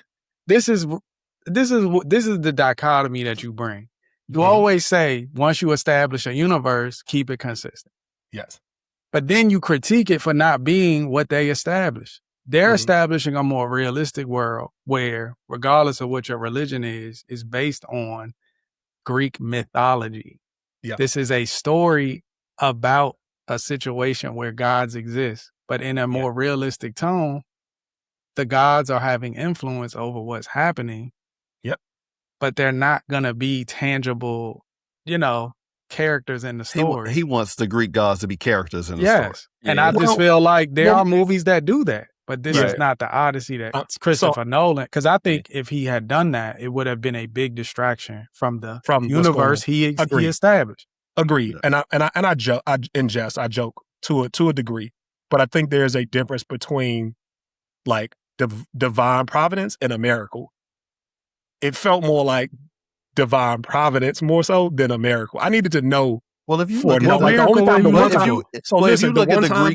at Greek mythology, they sort of work more in the divine providence, influence and stuff. Right. They just make them characters in their stories and speak directly to them having sex with women or turning into a bird or something like that. Right. But in this sense, they outlined that the Cyclops was Poseidon's son, and then the seas became rough after that. So I think the one time where it was crystal clear to me was when they were having a luau, and they were smoking the meat in the luau, and then they was like, "Oh, the winds calm down. Let's go get on the boat." And he was like, "As soon as we got on the ship," I was like, "All right, there it is. Thank you." And I know the and Athena, they showed. Yeah. I mean, you at least knew he was talking about hallucinating. I wasn't sure. I thought my man was tripping. Okay. I don't think that anybody else saw Athena. I think he only saw his head, but I think it was still Athena. But even Cersei is a supernatural experience they were very overt about. I'm kind of like weed or opiums or something. He was on the planet. He was done. She was Cersei, not Calypso. Cersei. The pig. One turned to pigs. So that's what I was going to say. Supernatural. The supernatural elements, the fact that the Cyclops really is existing. It's just like, to me, why did that bother you when everything else was sort of like right there directly overt in front of you? Yeah. I just assumed that because they accepted that all of that stuff was real. Like they weren't shocked to see it. They were more afraid and fearful. It was almost as if they had an awareness that these things already existed and they accepted it for what it is. So I think I watched it at that level. But I wasn't sure that those things were acting on their journey in part because of what they did. Yeah, and there definitely have been some people that have written about it that have like talked about it being ambiguous. And was it the gods? Was it in his head? Was it these like, I think that Nolan's intent was, the gods existed, but I think it's one of those things that Nolan probably did purposely where we can have these kind of debates. He wanted their interaction with their gods to be similar to how we view real life interactions with our gods, so that we wouldn't question this as an authentic feeling story for those characters. Right. Thank you. Right. Perfectly said. That's a good way to put it. And I think the other part of that is you even see one of his soldiers telling him to ask for permission because they don't feel the same connect. They don't believe in the gods the way he does. They didn't have his faith in the God. Which is why when they had the luau, they was like, we ain't worried about we ain't worried about Apollo. We worried about you. Right. Yeah. We already decided we rather drown. Which is wild because like that's after they went to Hades. Like they just showed up. I feel like once I get to see the dead soldiers and stuff, I'm gonna just be like, all right, I believe. But to each his own. The fighting was whack. So my only criticisms, like my real criticisms about the fighting was, I was so mad at the fighting. I wanted more. I hated that they ran everywhere. I thought that Odysseus was more of a Dark Knight Rises. I thought he was going to be more of a formidable force, right? Like I thought Agamemnon was going to be like pull out like a saber or something and start because his uniform was so vicious. You know what I'm saying? Like he was like king. He just wanted to look good. Did you see his uniform? No, see, John, that's not what kings do in wars. Kings do not fight in wars, and that's what. Why you make him look like the Dark Knight? That was the point. That was the point. Because he was a prideful egotistical king. And that was the point. The point was, you think that Joffrey out there fighting battles? powerful men, particularly like presidents that we know, want to appear that way. Right. And they ride the coattails of people who are doing horrible things and they ain't doing none of it. And in the actual story, they call him one of the prettiest men alive. Yeah. Oh yeah. He wasn't no warrior, he wasn't no fighter. And you have to ask yourself, why would Christopher Nolan pick that black, just very different sort of suit? Right. Like it had to be some meaning behind it. And that's what I've read was some of the meaning was it was symbolic to be about people who, basically run these militaries and do these things. Right. And then I think the story arc, like, so I had to ask myself the dang question, why, what is it that we're looking for? And I'm like, man, it's got to be the family thread. Like everybody here must have been able to connect to, I got to get home. And I'm like, this dude's about to be gone for like 17, 20 years. Like, I'd have gave up hope. Like, it's over. Like, I'm going to just stay on this island with old girl. Like, John would have came home with a new family. Like, y'all gotta get out, bro. I think John would have stayed on the island with Calypso. When we talk about Dark Knight, I'm just John would have been on that island, tearing that Lotus up. Tearing that Lotus up. Lotus flower bomb. Yeah. Oh man. Yeah, man. I'm like, man, this is discouraging. Like, he ain't gonna throw in the towel. Like, come on, bro, it's over, bro. You're not making it, And I think it got to that point. And so with her character, with the wife, what's her name? James? Penelope. Mm-hmm. I needed to see their relationship beforehand. Like, I wasn't convinced. I wasn't convinced that he was. Yeah, I mean, his actions convince you the fact that he wouldn't give up. But her actions is what convinced me. She was down 10 toes, like 10 years. Yeah, but why she was like, and the relationships and not. That's a little outlandish. Like, I guess that was the part. Like, why would we in year 2 or 3 of that maybe? But I mean, even if that's something that they left out, I guess it's just something that they wanted to be understood. And I understood that. Like, it's just a conclusion that they're telling you she ain't budging for nobody. Right. But time is running out. Like, and I just felt like they did a good job establishing that Penelope ain't going nowhere. Yeah. And he left her as a single mom. She was busy. Yeah. Fair enough. Fair enough. And Gucci Mane wife doing the same thing. Listen. Hey, what about the fighting was missing for you? Because again, we mentioned it before we went in. It happened, James. I'm saying there was no cool. Like, they were never formidable to me. They were only formidable as a horde when they broke into Troy. When they snuck into Troy. Oh, so you mean his team, like his technique? There was no technique. Like I said, he won Clash of the Titans, man. He don't want people that's fighting good. I want 500 BC. I want Achilles. He want John Wick 2026. He want Hector versus Achilles in this jump. Listen, but even before that there was trash, a scene on the beach. Go back and watch it. Go watch it. I did. Go back and watch trash. it. No. I'm talking Reese now. Achilles jumps in the air and goes like this. And that was his power move. Because that was telling you and you love vicious. How was it vicious? There was him jumping to the left or to the right? There was a scene when they on the beach where he's like doing all the sword stuff. Take this guy out, block here, take that guy out. Shield, take that guy out. And he threw the shield on his back. And as soon as the Jones hit, an arrow hit him in the back of the shield. Like, he knew it was coming. My man was anticipating all of that. The fight with Hector was cold. The moves, go back and watch the moves with the fight Hector. For the Odyssey, like 2 ninjas, man. But you know who Hector was, right? Hector was a beast. He was the brother and that fight gave you formidable? How he got whooped? Okay. Nah, but he knew Hector was scared. Hector woke up and said, man, to his wife, he's like, hey, look, this is escape passage because I've seen this in my dreams. I'm not coming back. He pleaded. He was like, listen. You getting into justifications. I'm saying when you look at what Hector did in that fight, he was whack. That fight was whack. Hector got one on him. Achilles wasn't fighting nobody that was supposed to be cold like that. And then Achilles gave him respect. It was like, I'm giving you his body back. No, he didn't.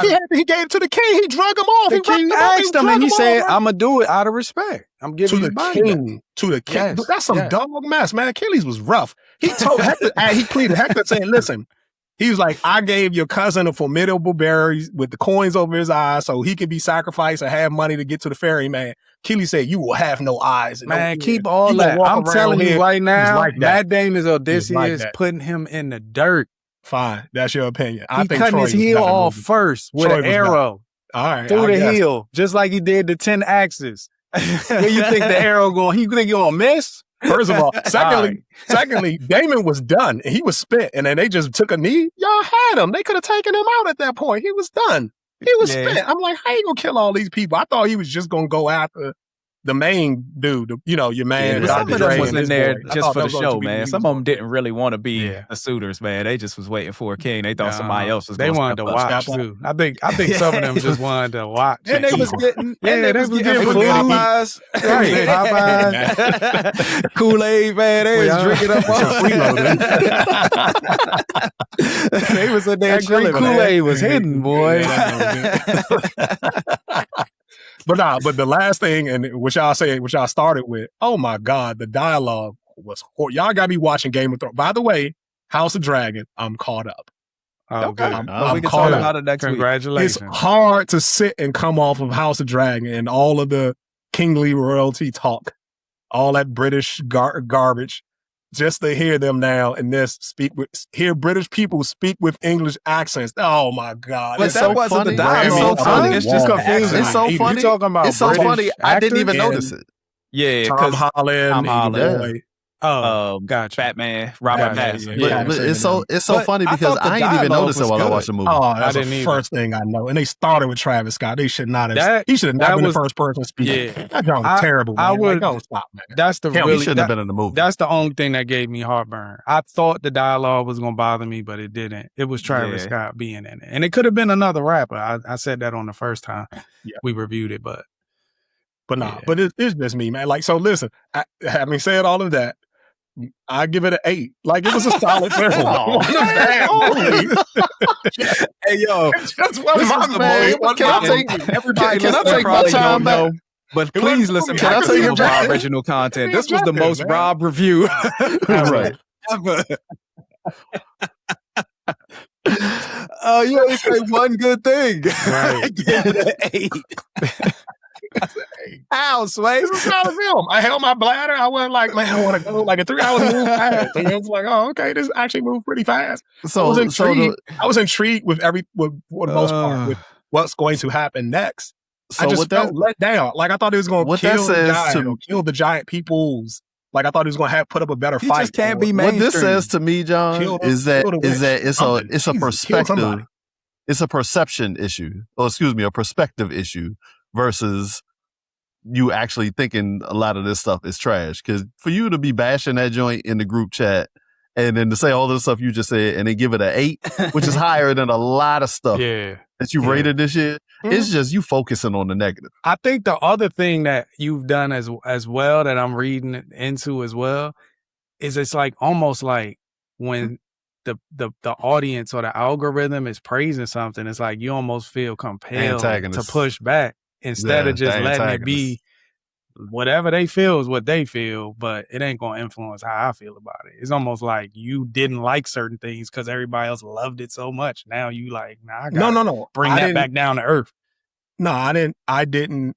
Watching it, none of those things felt compelling to me in real time. And then to hear the algorithm focus on those things and be overly optimistic and pretty much being like, this is the greatest thing since sliced bread. Like, this is 5-star, 5 mics, 10-star. I'm like, nah, it wasn't that. It was cool, but damn. Like, I generally react like that when I hear stuff like that before I watch something.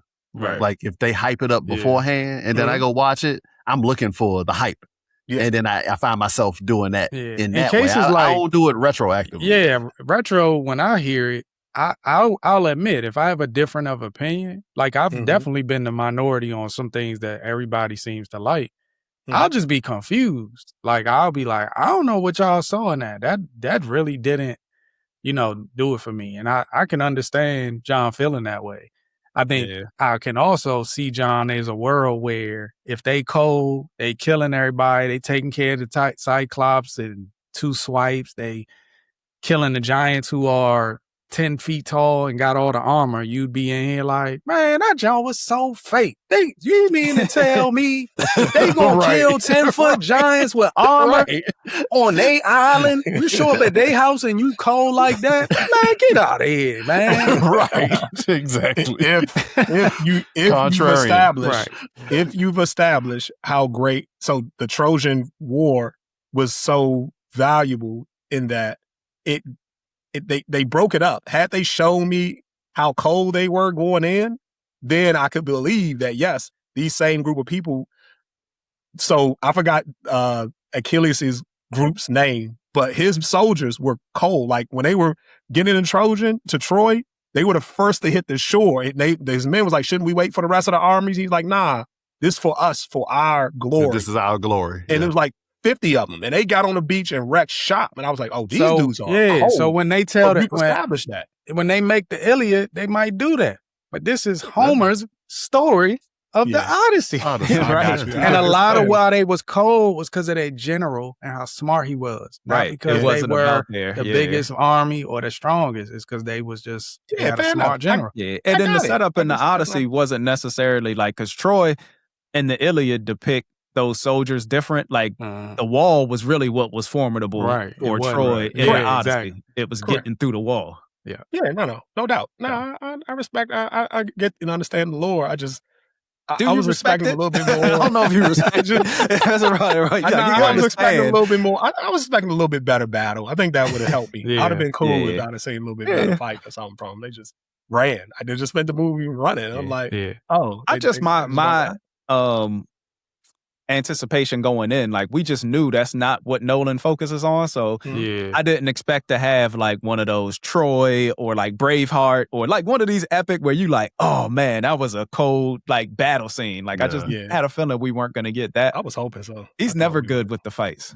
Dark Knight Rises. He need to hire your man Snyder now. Snyder's a lot of people need to just stop him from writing and just let him do this photography and direction. Because I like Snyder's visual, like that grainy. I love that. I think that stands out. Like 300, different from that's more noticeable to me than what I saw with Nolan. Now, unfortunately, I couldn't see it in 70 millimeter because I'd have to drive 3.5 or 4.5 hours. I don't think anybody one of the really. For which is the one in San Antonio. They're real. Their IMAX machine broke down mid-show, and they had to give people credit back. So it was like you gotta leave the country. You gotta go 4.5 hours to Dallas is the closest. I was about to say, and they had it in Cali too. They got a real one in Cali. No, it's like 19 or 20 of them in the entire world. It's 30 in the entire world. It's like 20 19 in the U.S. So they hard to come by. Ain't none of them in the DMV. I thought that one of the museums had a real IMAX in it. They may have the scale screen, or they may have that's what I mean 70 millimeter projector, but it's not both. But they're not going to do retail movies, I guess. Maybe I don't know. I gotta look it up. Yeah, I was almost sure. Now that you mentioned that, I do think that I read it, but maybe it was just like they used to. They were like the first place around here with IMAX before it was in theaters. Some people had, but remember, some people. So that it has been places and they've removed it because it's so expensive. Also to scale, that could be true too. Yeah, right. And not many films are shot like that. Yeah, so it's like, nobody use it. Yeah. Speaking of which, I heard Coogler did 65 millimeter for X-Files, which is crazy because didn't Coogler say he did 70 in centers? Huh? Coogler said he went around saying he was doing 70 in centers. In certain scenes, yes. Oh, not the whole movie? Not the whole movie. And him and Nolan are, like, Nolan's one of his mentors. I was confused by that because they kept saying Nolan's was the first film, but Coogler talked about that Nolan has done it in Dark Knight. So remember the scene in the tunnels when Batman, when which one is it? The Dark Knight? When the 18-wheeler? Chasing the Joker. That's why it's very little dialogue because the camera's so damn loud. He didn't have... Nolan didn't have the Nolan version of his camera. Yes, I don't know why. That's what made me rewatch. I thought when Coogler talked about it, I thought he said he did the whole movie. Even your man shot some in what's our boy name? The comedian that does the This Is Us, not This Is Us. I'm sorry, I'm drawing blank. He's a comedian and a director. No, the director Jordan Peele. Peele used it in the Alien joint. The spaceship. He used it in some scenes in that. where you see him like riding your boy on a horse or whatever, on horseback for that reason. Okay. But that's what you see very little dialogue when they do it because nobody until now found a way. And apparently Nolan did it in Tenet too. Like that was one of the big things. Remember, he was adamant that he wanted it to come out in theaters because of some of the IMAX work and stuff that he did on it. So right. Yeah. But no, man, I mean, I would say, I think just merging some of our conversations, it's funny to me and interesting that I think in a movie like Avengers dropped this trailer on the heels of us getting that experience cinematically. Yeah. And there's such a stark difference. Mm-hmm. I saw someone compare it to burgers. It'd be like somebody making the best Wagyu beef burger that they can make, brioche bun made from scratch, all that, versus what Avengers looks like in comparison, which is a Arby's burger with roast beef, a chicken, filet, and then a cheap burger, onion, like you throwing all these different ingredients that are so cheap and nasty and just what we so used to seeing, but it's so processed and just Avengers didn't used to be that. Avengers used to be. These boys really hating on Avengers. They saving money. They saving money by shooting on the studio lots now. Yes, and I think there's fan service, but I think Nolan is probably sending some messages back to turning things back to remembering this is what movies used to be, what we cared about.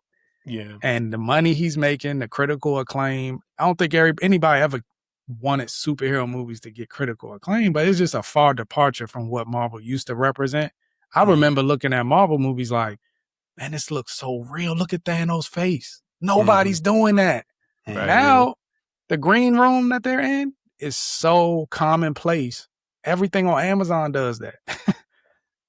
And you're just doing the same thing as Marvel. So it's going to be interesting. Now, do you think that's because technology has caught up or because Marvel has like backslid and isn't putting the money or whatever into? I think Marvel's spending money, but I think the way they're spending money is far different. I think they got 40 actors who make $20 million a movie. Right. Where Christopher Nolan, I think he gave $20 million to the top 10 in that compare Marvel now compared to then because it's still the same machine. Y'all girl, boy, he made like $1 million, 1.5 or something. Yeah, like it's like from 1.5 up to 10, and that was it. Like it was not a big budget for the actors. They just respect him and had that relationship. Yeah, but Marvel don't really pay like that either. But I just meant.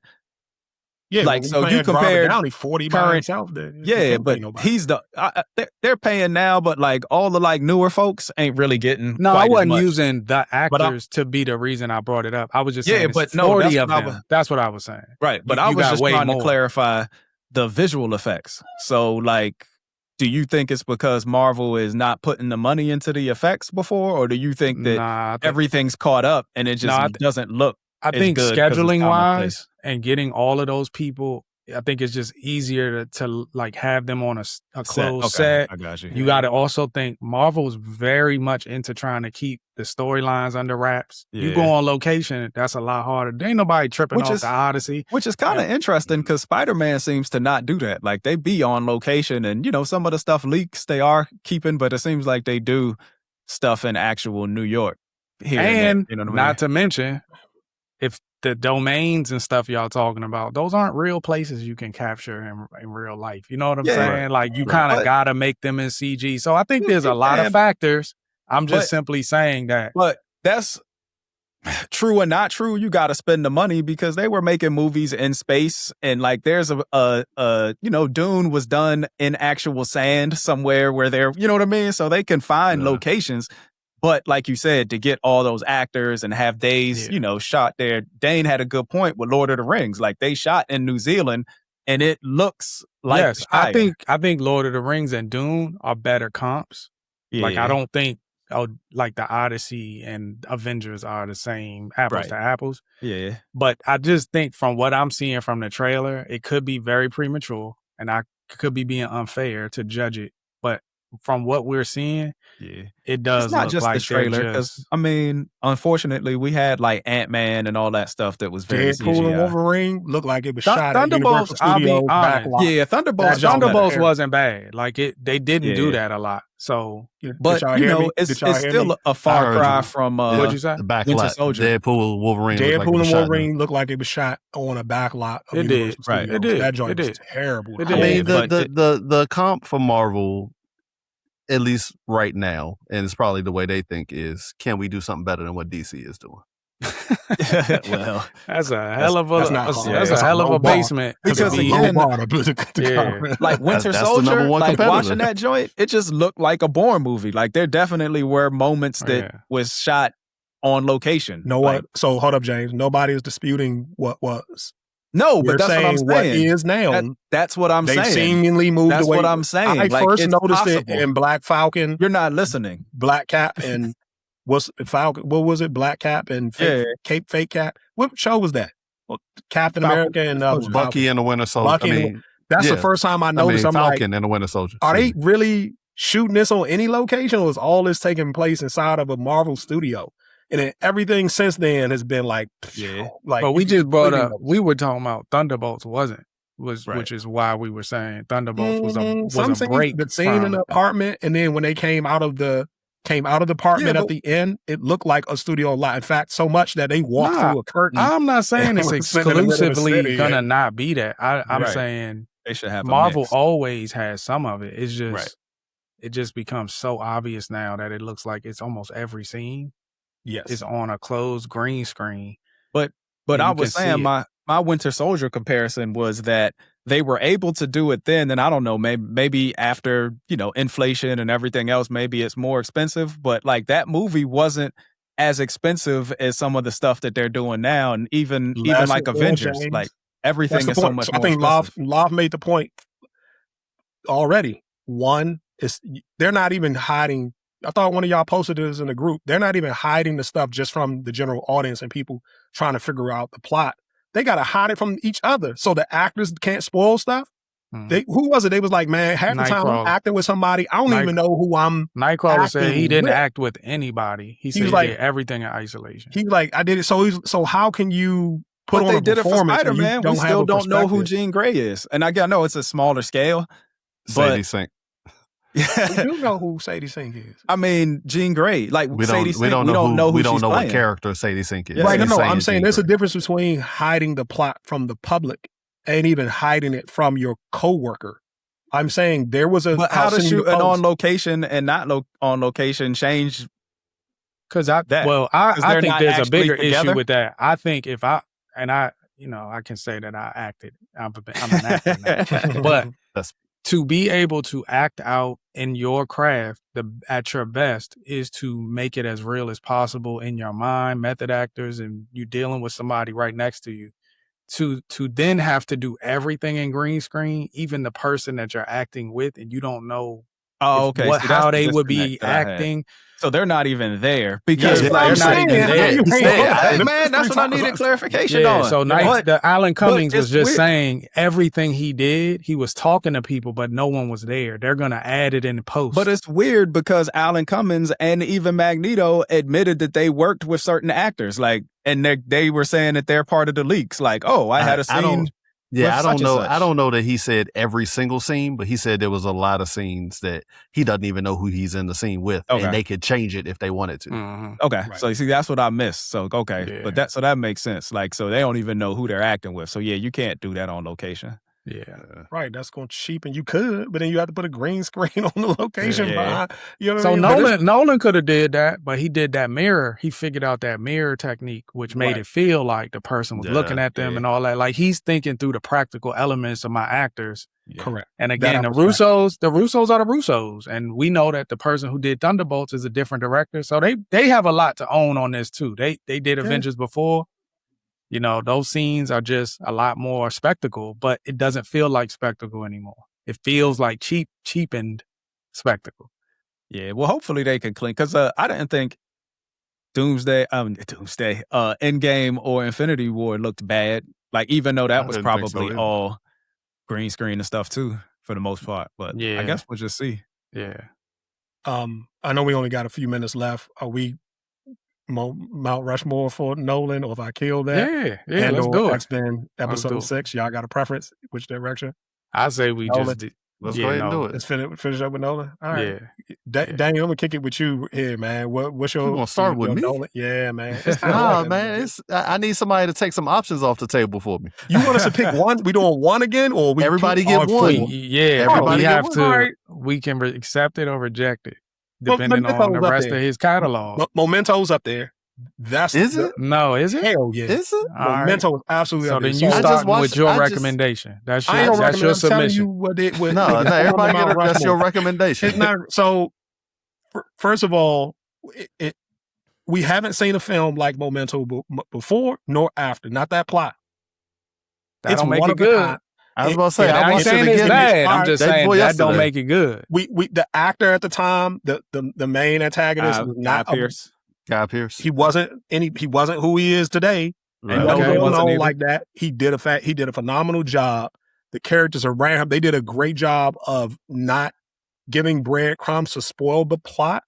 And then when you get to the end of the movie and you find out the truth, you have to go back and watch it again. And then you watch it with that forced perspective, understanding, and it's like, oh my God, it literally changes the movie. If you've never seen Memento, you have to watch it twice to actually fully grasp the whole movie, because after you get it, you're like, oh, okay, I got to go back and watch it again.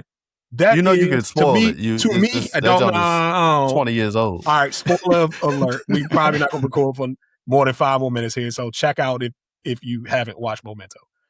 But I don't need to. Anyway, to me, that was what made me fall in love with Christopher Nolan, because I was like, oh, he's going to be like M. Night. He's going to do a twist in all of his films, and that's what made me enjoy him and his movies so much. Like The Prestige is right up there along with it. I like The Prestige. And I'm not saying anything about it right now, but I'm saying it does the same thing. And it's just like, oh, now that I've got this, I actually have to go back and watch the movie again to not even just fully appreciate it, but fully grasp how I could watch it with this new experience. Knowing what the twist is. Right. You doing all this talking. Right up the top. You wanted me. So Memento, how we feeling? I just don't think the first time you hit crack makes it the best version of cocaine. It actually is. The high was the best. So unfortunately, I have a lot of addict family members, and every last one of them will tell you once you do it the first time, you spend the rest of your life chasing that first high. So my point was, it doesn't mean it was the best. No, it's not. No, I'm not talking about Memento. I'm talking about in your metaphor, you're wrong. I think you missed my metaphor. You are judging the high that you get, which is what I'm talking about. You aren't judging the quality. You aren't judging the quality of it. Each side I'm saying you could have a better cut of cocaine, yes, but because it's your first hit of something, you think that's the best. And the Greek and Prospect Joe pack was better than the Colombians, but I'm doing my full Rob episode of y'all. All right, man. So you vetoing or not? I'm vetoing it. Oh, y'all lunching. Yeah. Y'all James, you vetoing my ground. Nah, man, I actually like Memento. I don't know if it's you putting it on me. I ain't saying I don't like it. I like Memento a lot, man. I just think when somebody got Prestige, then y'all like what I did. We talking about 4. We talking about 4 films. I know, we talking about 4. I'm trying to think. That's his OG, ain't it? Oh, he might have had one film before that nobody. No, I think that's his. I think that's his OG. He might have had like a lost tapes joint, sort of. Yeah, but them don't count. Like, and then that's what I'm saying. Films and stuff. It's his OG as far as the world knows. Because of the uniqueness, the uniqueness of that particular story, not that he is the only one with a twist. Right. Because of the uniqueness of that particular story, I think I'm gonna let it ride. Thank you.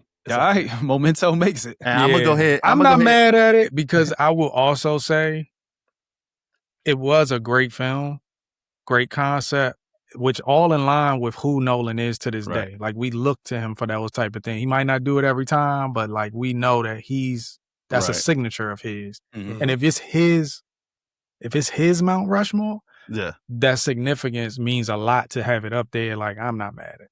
All right, let's stop playing around. Dark Knight.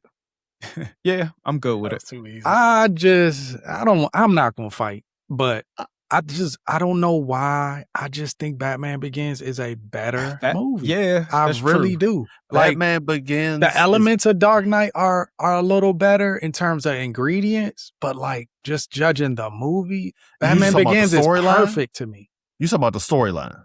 Not just the storyline. It's just the movie in totality is a better movie. I don't know. I don't know if it's a better movie than Dark Knight. I think it's a better story than Dark Knight. I think Dark Knight is a better overall movie. Yeah, that's why I ain't fighting nobody who say that. I get it. It's just, but I think that along with Love, Batman Begins for me was a better movie in my opinion. But I understand why people like Dark Knight. But I mean, so here's what we're gonna do. You could put both up there. That's why I said if it's actual Mount Rushmore, it's just gonna be Christian Bale in the cowl. That's what we're gonna look at. But it ain't both movies because it damn sure don't include Dark Knight Rises. Well, it do, but it's just there. That's the face you're gonna see. You can let the fans look at it and say, and you know what, Love, to that point, I think that people are judging The Dark Knight Rises because of the plot holes. What's old boy's name that played the Joker? I'm sorry, Heath Ledger. Heath Ledger. Because of his performance, is sort of what scaled it to the heights that it's up to. But I do agree that the story, the plot devices and things were actually a better film in Begins. And Batman Begins. Absolutely. Yes. I don't argue that. Okay. Yeah. But I think that's maybe a different way of articulating what Loff is trying to say about the comparison. But Loff, when I said that, Loff repeated. I think Batman Begins is a better overall movie. Yeah, I've recognized it could be a bias. I think there are like a couple perfect comic book movies, and Iron Man is one, and I think Batman Begins. They may not be better than other movies, but in terms of and see, when you say perfect comic book movies, I think Winter Soldier and Dark Knight. Because I feel like you like and love them that much more. I'm saying, I think those the movies, origin story of Iron Man and Batman, I just can't find nothing wrong with it. I can't find nothing wrong with them. I don't find nothing wrong with the other two. The two I just named. It's sort of like I think the difference. I think the difference is sort of like Ready to Die versus Life. That's not a great Batman in general to me either. I think the movie was good as a crime he's story. Not a great Batman. That's why I like the first one better because as far as, again, man, I'm street leveled. I like the fighting. I like seeing him training, and aging, going to these different places and everything. Where Dark Knight was like more of like Heat, a crime thriller kind of thing, and then Batman and the Joker are in the center of it. But it just felt like, the way it opened with the bank robbery and all that stuff. James, would you say he was a better police investigator in the Batman Begins? I don't think he was. He wasn't doing the detective thing there. Yeah. Okay. I thought that's where he was reaching to. I think he was more of a detective in Dark Knight than he was in Batman Begins. Yeah, I agree. Absolutely. He was like learning. He was more of a ninja in Batman Begins. Gotcha. So he was more like Herc. He wasn't as much like McNulty did. Here we go. All right. We got two down. I'm going to throw one, man. Inception. I think, what do y'all think? Y'all think Inception should be on the list? No, not at all. Get it out of here. Yeah. No. Get it out of here. Even with the two that we already have up there, you don't think Inception should? Nah. Inception too confusing, man. Like, I'm still trying to figure out what they was trying to do with the Inception. irony is Dane is seeing plot holes in you. Right. That Dane is looking at you, like seeing the plot holes. You like the movies that you can watch multiple times. Yeah, you can. I still haven't figured out what the hell exactly happened at the end. I hate the cliffhanger. I want closure. You got to tell me what it was. And so that's why you watch The Wire and not The Sopranos, because you want to know what happened to Tony. I finished The Sopranos. Oh, what you mean? You mean repeatedly? You watch them repeatedly. Yeah, you get closure. Closure, man. My name is my name, man. Come on, bro. All right. So what y'all think? I'm with it. I think Inception is a signature, really good film for so who he is. My bias. I like the Bruce Willis Joan better. Looper was better than Inception. Okay. I told y'all. He liked that type of movie, man. Looper, Clash of the Titans. Right. That's his pocket. That's his pocket. Looper wasn't bad, but I don't think it was better than Inception. My both of y'all said, John said no, Love said yeah. My issue with Inception is what might be left off if I if I agree with Inception, because I don't trust you, love. I don't know what you about to throw. Dunkirk. But oh yeah, he say Dunkirk. Yeah, I'm just shot on location, like real. I think we take for granted 64 airplanes. You guys got to respect those airplanes. We take for granted. I trust the process. I trust the process. I'll let Inception ride. Don't do it. All right, 3 down. Loft. Yeah, so y'all know that y'all clown me, but I got the most impeccable taste in movies. So I'm going with Oppenheimer, and it's funny because the movies I pick always clean up at the Oscars. You know what I'm saying? I should have vetoed. The Academy agrees with me. Can I go back and veto James now? Right. I don't know, man. Like, I understand why Oppenheimer is on there, and I can't argue. So we're gonna put an atom bomb on the. But I almost would put the Prestige just as my personal. You should have said that to begin with. I was. Y'all took Prestige off. Y'all blame yourselves. We never took Prestige off. Y'all took that off. We never took Prestige off. What are you talking about? For me. Why do we take it off for you?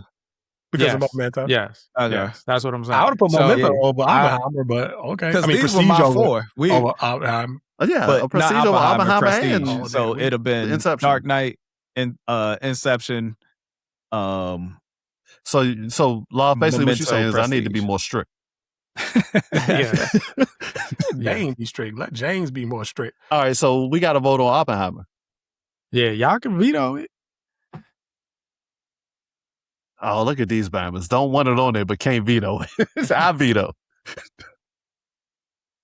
That's tough. I think I veto it, man. Really? Yeah. Well, that's it then. That's 2 to 3. It don't even matter what I think. Y'all already made the decision. Mm-hmm. I was just sitting by a fat person, over a very large person that was smelly really bad for nearly 4 hours, and I wasn't enjoying that long tail movie. I was disappointed with the fact that we didn't see the fallout of the bomb itself, you know what I mean, and what happened to those families and how the 2 bombs and how devastating it was. So I felt a little bit let down personally. So from that perspective, I'll veto it as well. Thank you, fellas. So does that mean that Prestige now gets in, or is it another movie? You got to pick your second movie. You got to pick your second choice. Oh, okay. So it's on me. Yeah. Then I go to Prestige. Oh, okay. It's very hard to me envision that being in his top 4, like just from impact and everything. I think I don't even want to call it like cult fans, but I think people who really into movies really recognize Prestige for what it is. It's a really good movie. Yeah, I mean, you were just definitely not an event. Definitely ain't like cinema. You know, it's a TNT joint. You gonna watch it if it's on, but like it ain't. But being a moment and being cinema don't make it his best. And if we talking about his Mount Rushmore, it should be his best. Well, technically, people presume it to be, and they gonna say that about the Odyssey. If you ask the critics, they're gonna probably say Oppenheimer and Odyssey. Yeah, probably. So for the record, Prestige is not even gonna be close. If I don't think consensus. So I should have vetoed Memento because veto Inception. Maybe I should have vetoed both because I would not have been mad at Oppenheimer, Odyssey, Dark Knight, and maybe Prestige. I thought y'all didn't say the Odyssey because y'all didn't want to have recency bias and y'all just left it off. Yeah, I tend to also think of like if we had to pick somebody's body of work, I think Oppenheimer is more representative of his success. Like I think it's his most critically acclaimed. But again, we've made this clear. This is our Mount Rushmore. So I get that. But I'm just saying, if it was to look at his body of work and Oppenheimer wasn't there, but Prestige was. I'm also looking at the Mount Rushmore. Oppenheimer again. I'm good. Like that one watch was all I needed. I'm also looking at the Mount Rushmore to be what is most representative of his body of work. What 4 movies would be most representative of his body of work? I guess we all coming into it like looking at it different. He got different things that we all say 4 completely different. Yeah. Well, Inception and Memento might sort of, you know what I mean? But one Inception definitely was his. Just that they have twists. One of his biggest movies, man. Like so. Like I think that's so. When I think about period pieces, I think Christopher Nolan does a really good technically. Like technically, he goes way above and beyond most directors, and he's very proficient at pulling together a great historical piece. but I don't think they're as entertaining. And I think that's why there is sort of like a lot to be desired with Oppenheimer and Dunkirk. Like they're not movies you like enjoyed watching. Is that fair? Yeah. Yeah. But that don't make it a bad movie. No. On the other hand, to me, Malcolm X, the Odyssey is with those three. Malcolm X was very entertaining as well. Like it was very entertaining. So like, yeah. So like, some of that I think he could do better at that if he. So if I were to pick a movie to represent that aspect of him as a director, I would probably pick the Odyssey. Because those three movies, Dunkirk, that's fair. Oppenheimer and Odyssey all represent that part then, of him. Yeah, then put that in there for me Then that's fair. And I wouldn't call it. And Odyssey might clean up too. Odyssey might. It already has. Odyssey might clean up. It already has, man. So okay. That's it, James. We're not gonna talk about Gambit. I think Dane was waiting to ask the question whether we had finished, so he could be like, "Did y'all see Gambit?" Plus now, man. Actually, I wasn't. I wasn't at all because I really didn't like the way they introduced Gambit. I fell asleep on the cards sticking to his body. I fell asleep on that damn. I've fallen asleep on every single episode of X-Men '97 this season. Just saying. Yeah, but we don't really trust you anymore, though. All right, man. James, we good? We rapping, man? Next week, what we got? Spider-Man? Wrap it. Spider-Man. I gotta go pee, man. You said you asked us to do 6 hours of movies, and you can't do 2 hours of a podcast right now. We're going to go another 30 minutes. I'm thinking about our listeners. They listen to Joe Buttons for 3 hours. They can listen to us for 2.5. Oh, man, this has been, man, a great episode of the Real Kings podcast. Don't trust anything Jonathan says on the podcast, but also check us out, review, rate, like, subscribe, everything else. We appreciate y'all. Give us your feedback. We'd love to hear from you. Until then, y'all go see Spider-Man. Y'all go see House of Dragon. We still haven't reviewed House of Dragon. Y'all got me caught up on House of Dragon. We haven't started House of Dragon. That's because you took 10 years to watch it. Right. We could have reviewed this 4 weeks ago if it wasn't for you. Whatever. Maybe we'll talk about Silo eventually, but I'm going to have to wait till Silo finishes because I'm getting really annoyed with Silo, although I think I understand. You're annoyed with everything. Right? All right, man. That's my turn. That's my cue to go, man. Come back and hate watch John. Let's do that. Give me some bad feedback on the gram. At least let us know we're listening. Jermaine, I'm waiting to hear from you because you agree with me. We love y'all. Jermaine, tell them about Battle World, man. We're not stitching nothing together. Stitch this podcast together. Peace. Peace.